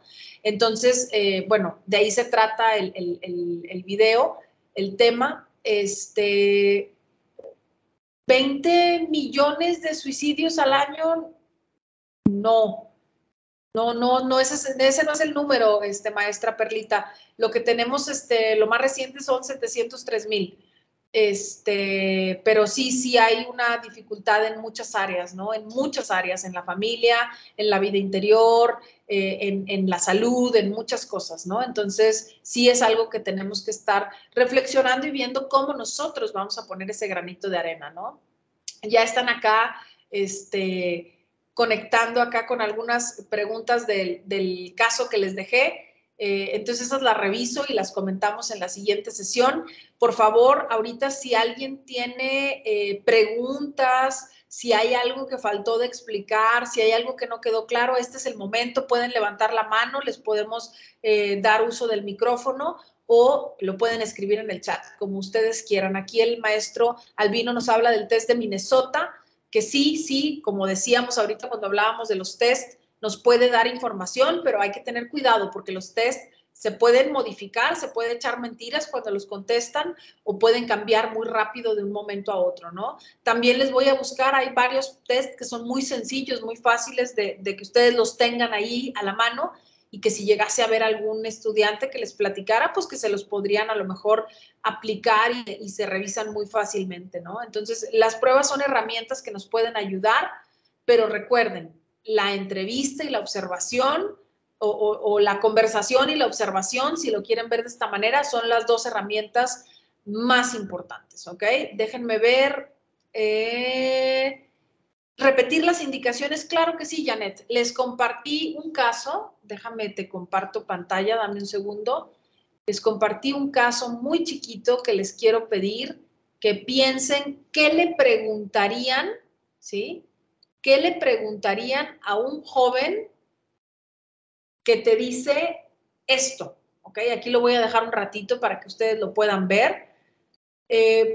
No tienen que hacerlo como una tarea, ni se va a entregar, ni mucho menos, pero nada más, ¿qué le preguntarías a un joven que trae esta situación y que se acerca contigo para que el día de mañana ya vamos a ver la entrevista y el plan de seguridad, que son nuestras herramientas prácticas, ¿ok? Entonces, esa parte es la que quiero que ustedes piensen y analicen. Gracias, porque sí, el link de asistencia, por favor, les molestamos acá a los del CEDEC si nos pueden ayudar a compartirlo para que los profesores antes de retirarse puedan registrar su asistencia. Acá nos comenta la maestra Soledad que en cuanto a la depresión, ella ha leído que también depende de los grados, y eso es cierto. A veces hay depresión leve, ¿no? A veces hay un tema, hay un concepto que algunos psicólogos utilizan que se llama distimia, que es como una depresión muy leve, pero muy constante a lo largo de la vida, ¿no?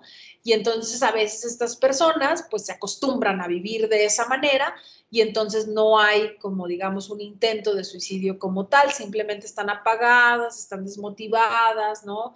No tienen como mucha alegría, mucho disfrute, mucho placer, ¿no? Y tienen ahí como que así una forma de vida. Entonces sí, claro que el tipo de depresión o el grado de depresión, pues influye, ¿no? En cómo se vive también estos posibles comportamientos suicidas, ¿no? Con todo gusto, maestra Cecilia, le comparto los test que tengo, que están validados acá para población mexicana y que les pueden servir. Se los compartimos. Nada más tengan, por favor, mucho cuidado porque se los vamos a compartir con todas las indicaciones, ¿sí? De cómo se revisa, cómo se califica. Entonces, por favor, tengan mucho cuidado y si tienen alguna duda, me escriben con toda confianza para ver cualquier situación al respecto. Son pruebas muy sencillas, son de acceso libre, la verdad es que no ni siquiera cuestan ni mucho menos, pero que pueden ser un termómetro, pueden ser ahí alguna herramienta, ¿no? Sí, yo publiqué una prueba bueno, no la publiqué, la validamos acá con un colega muy querido de la Facultad de Psicología, que es un inventario de orientación hacia el suicidio y que está muy rápida, está muy sencilla y que te mide autoestima, manejo de las emociones, riesgo suicida, soledad y abatimiento, ¿no? Entonces, desesperanza, te mide varias cosas y te permite ver cómo está el estudiante en ese momento en particular. Acuérdense, puede cambiar, puede la emoción estar bien ahorita y para mañana o para dentro de la siguiente semana esto se puede llegar a perder, ¿ok? Sí, concuerdo con el comentario acá del maestro Albino, ¿no? Ya nos compartieron acá la liga de registro, también nos comparten el inventario de depresión de Beck, muy sencillo, muy rápido, muy bien. Ya nos están diciendo qué le van a preguntar a este joven de la tarea, perfecto, yo lo voy a ir anotando aquí y el día de mañana vamos a arrancar con esta actividad, ¿ok? Sí, totalmente de acuerdo, maestra Alma. Las pruebas psicológicas, sobre todo las proyectivas, esas no las pueden aplicar ustedes, se tiene que tener una formación, pero hay algunos cuestionarios que incluso se suben a plataformas, ¿ok?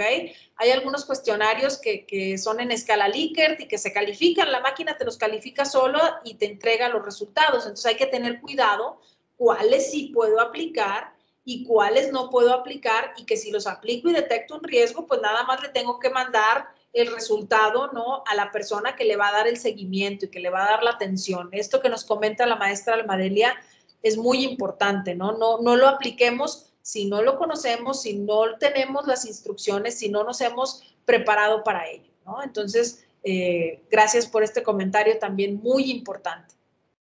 Acá nos comentan un caso particular de un estudiante con depresión que fue diagnosticado con una enfermedad que él considera terminal. Aquí el que él considera terminal ya me llamó la atención, maestra Mayela, y hace que pierda interés por estudiar y por vivir en general, pero está en tratamiento.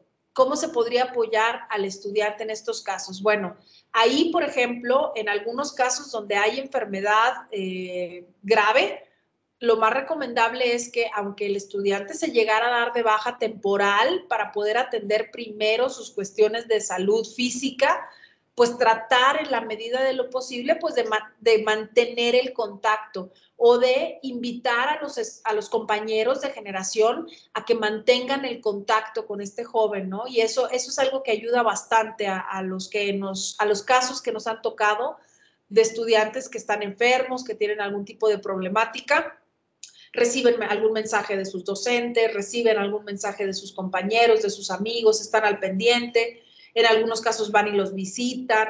Nos ha tocado casos que, por ejemplo, sus compañeros organizan colectas para apoyarlos y toda esta unión, esta conexión con ellos les va dando a veces esa esperanza o esa motivación, ¿no? Que ellos pudieran llegar a servirles, ¿no?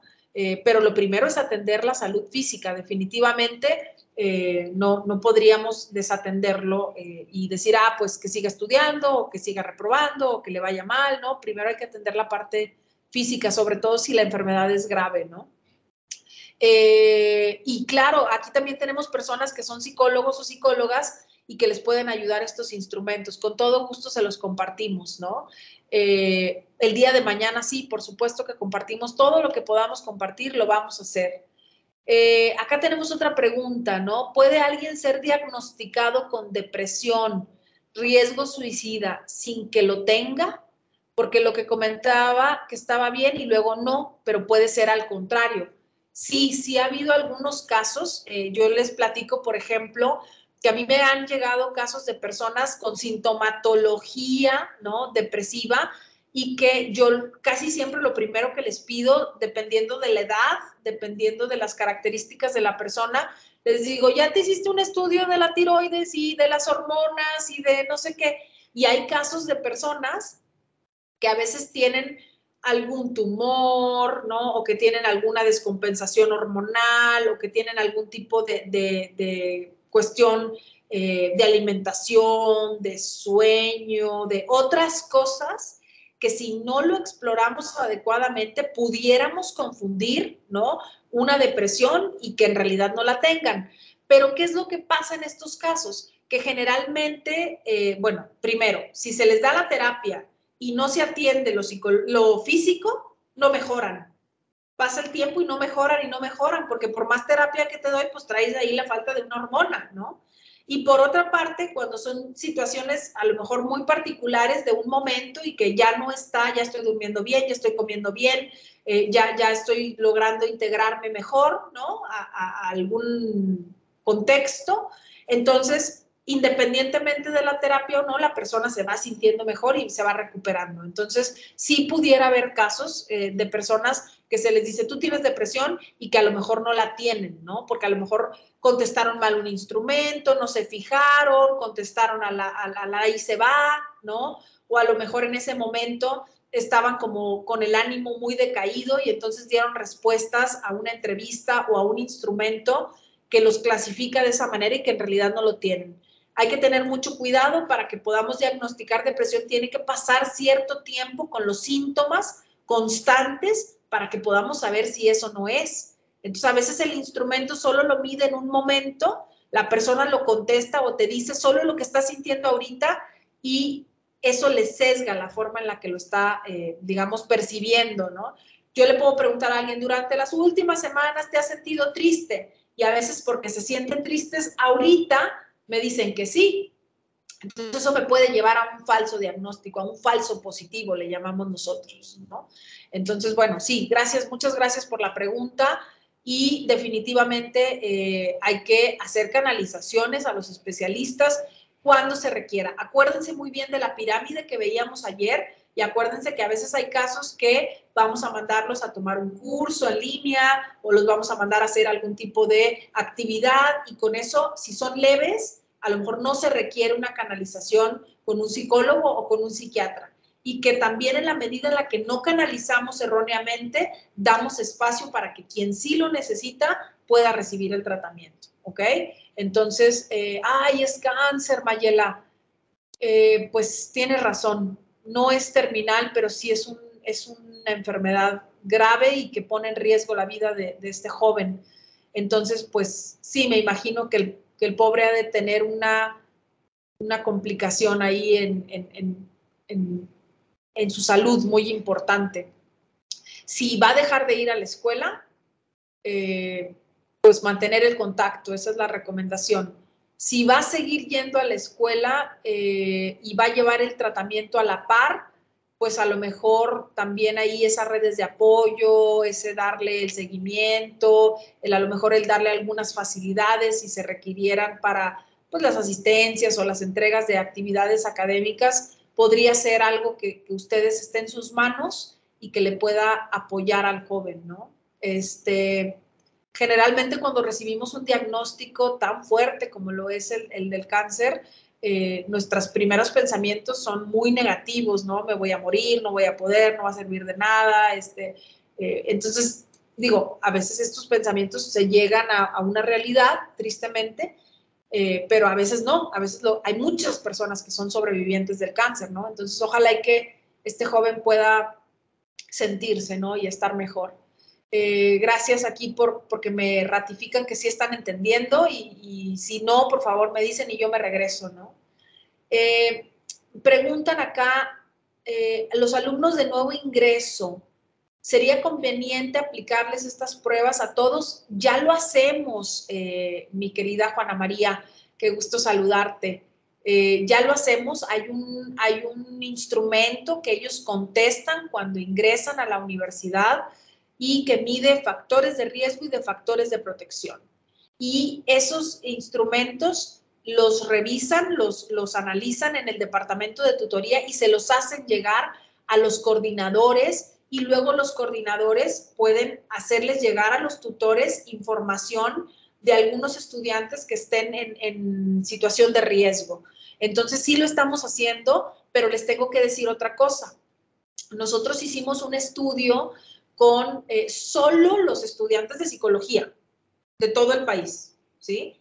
Y nosotros, un grupo de investigadoras, revisamos los datos de los estudiantes de psicología del noreste, ¿sí? De Nuevo León, Coahuila, Durango, Zacatecas, solo psicología. Y nos hizo favor una doctora de matemáticas, la doctora Valeria, de analizar los datos y encontró que dentro de los factores de riesgo más importantes estaba el año escolar en el que estaban ellos inscritos. Y el año donde se encontró el mayor riesgo fue el tercer semestre, ¿sí? El tercer ciclo escolar.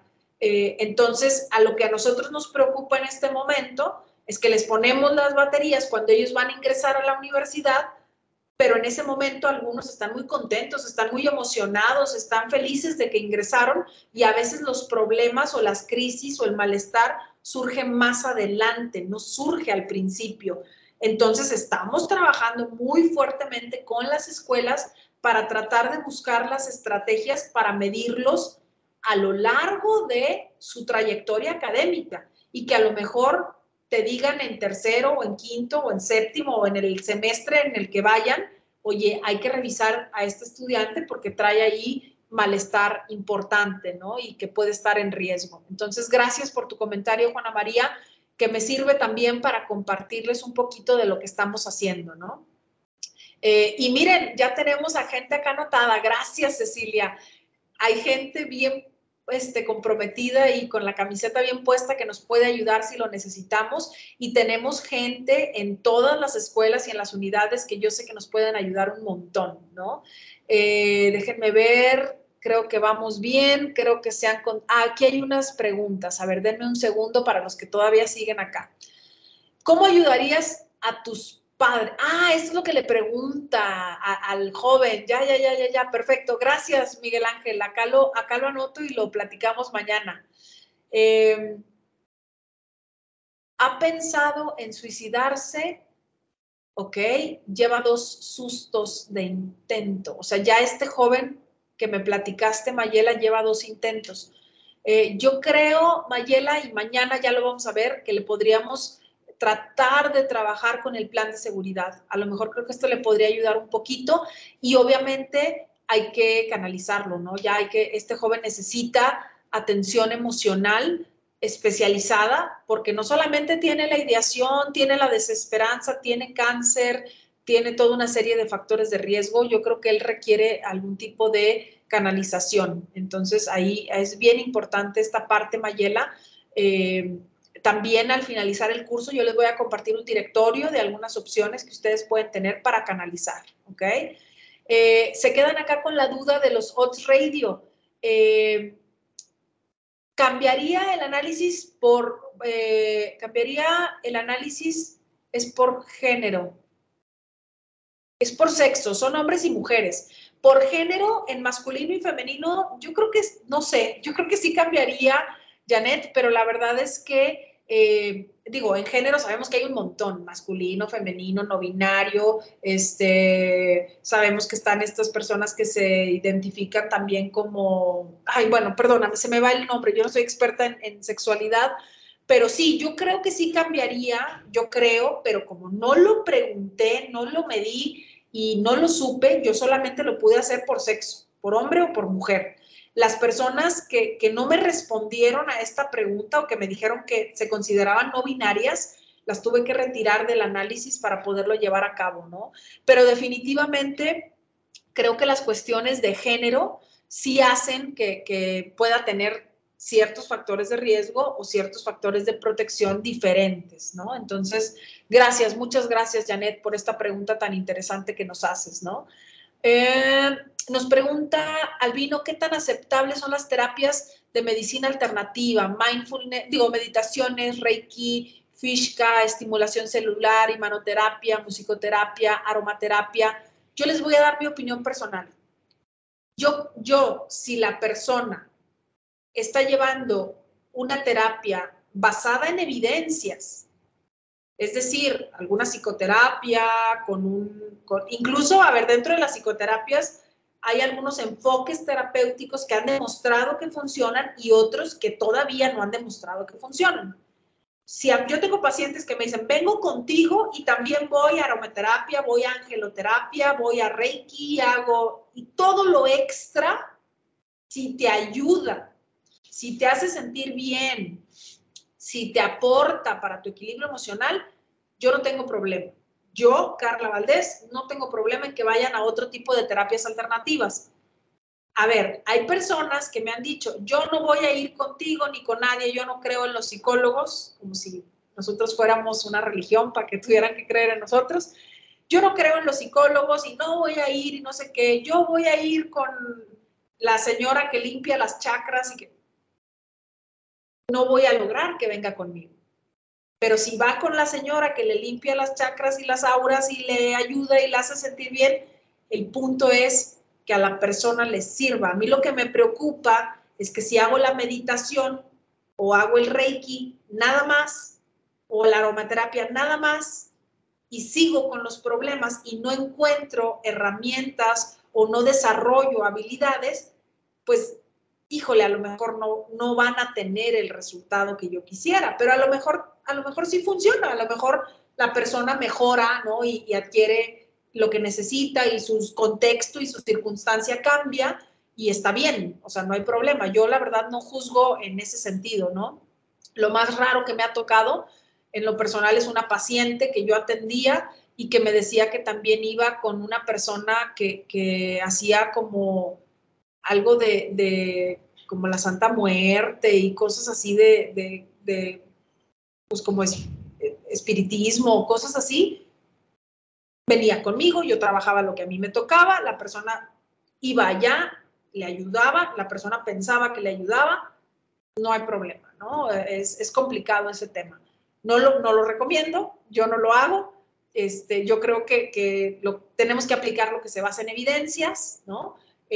Pero pues la verdad es que las personas van a decidir lo que ellas quieran y yo lo voy a respetar siempre que les ayude, ¿no? Muchas gracias por todos sus comentarios. Un abrazo a todos. Dios los bendiga a ustedes. Gracias, gracias, maestra Rosa Adriana, por sus bendiciones. Gracias a ustedes por estar aquí. Muy buena pregunta. ¿Por qué no aplicar los instrumentos de riesgo en el tercer semestre? Yo sí quiero, maestra. Estamos buscando cómo hacerle para que nos apoyen las escuelas para lograr aplicarles en el tercero, en el quinto, en el séptimo, en todos los que sean posibles, ¿no? Ya creo que contesté esta pregunta, maestro Albino, muchas gracias por repetirla. Es verdad, acá también lo que nos dice la maestra María de Los Ángeles Magallanes, te mando un abrazo, que a veces en bachillerato se hace mucho énfasis en los resultados académicos, que sí, son muy importantes, pero también en el bachillerato es una etapa de vida muy importante para los jóvenes que los marca, ¿no? Y que les puede dar muchos factores de protección y que pues a veces esta parte se nos olvida, ¿no? Entonces, muchas gracias por tu comentario y por esta parte de promoción, ¿no? De la escucha activa, de quitarnos prejuicios, ¿no? Mil gracias por tu comentario, Ángeles. Acá ya creo que contestamos la mayoría de las cosas. No, me preguntan aquí la doctora Neilina. No, ya me está dando su respuesta, doctora. Muchas gracias. Esa la checamos mañana sin falta. Sí, vamos a compartir, maestra Aurora, ese directorio. Tenemos algunas instituciones a nivel local, estatal, nacional. Les vamos a compartir todo lo que podamos para que ustedes tengan herramientas de canalización, que yo creo que a veces los docentes, pobrecitos, llegan y los muchachos les platican sus problemas y ustedes lo que no saben es a dónde mandarlos. Y desafortunadamente, pues a veces los mandan al mismo lugar, a todos, y se satura y ya no reciben la atención. Entonces hay que tener una lista amplia de lugares y de opciones, ¿no? Claro que se los vamos a compartir. Muchas gracias por sus felicitaciones, por sus comentarios. Les mando un abrazo. Ya no veo preguntas. Descansen, bonita tarde.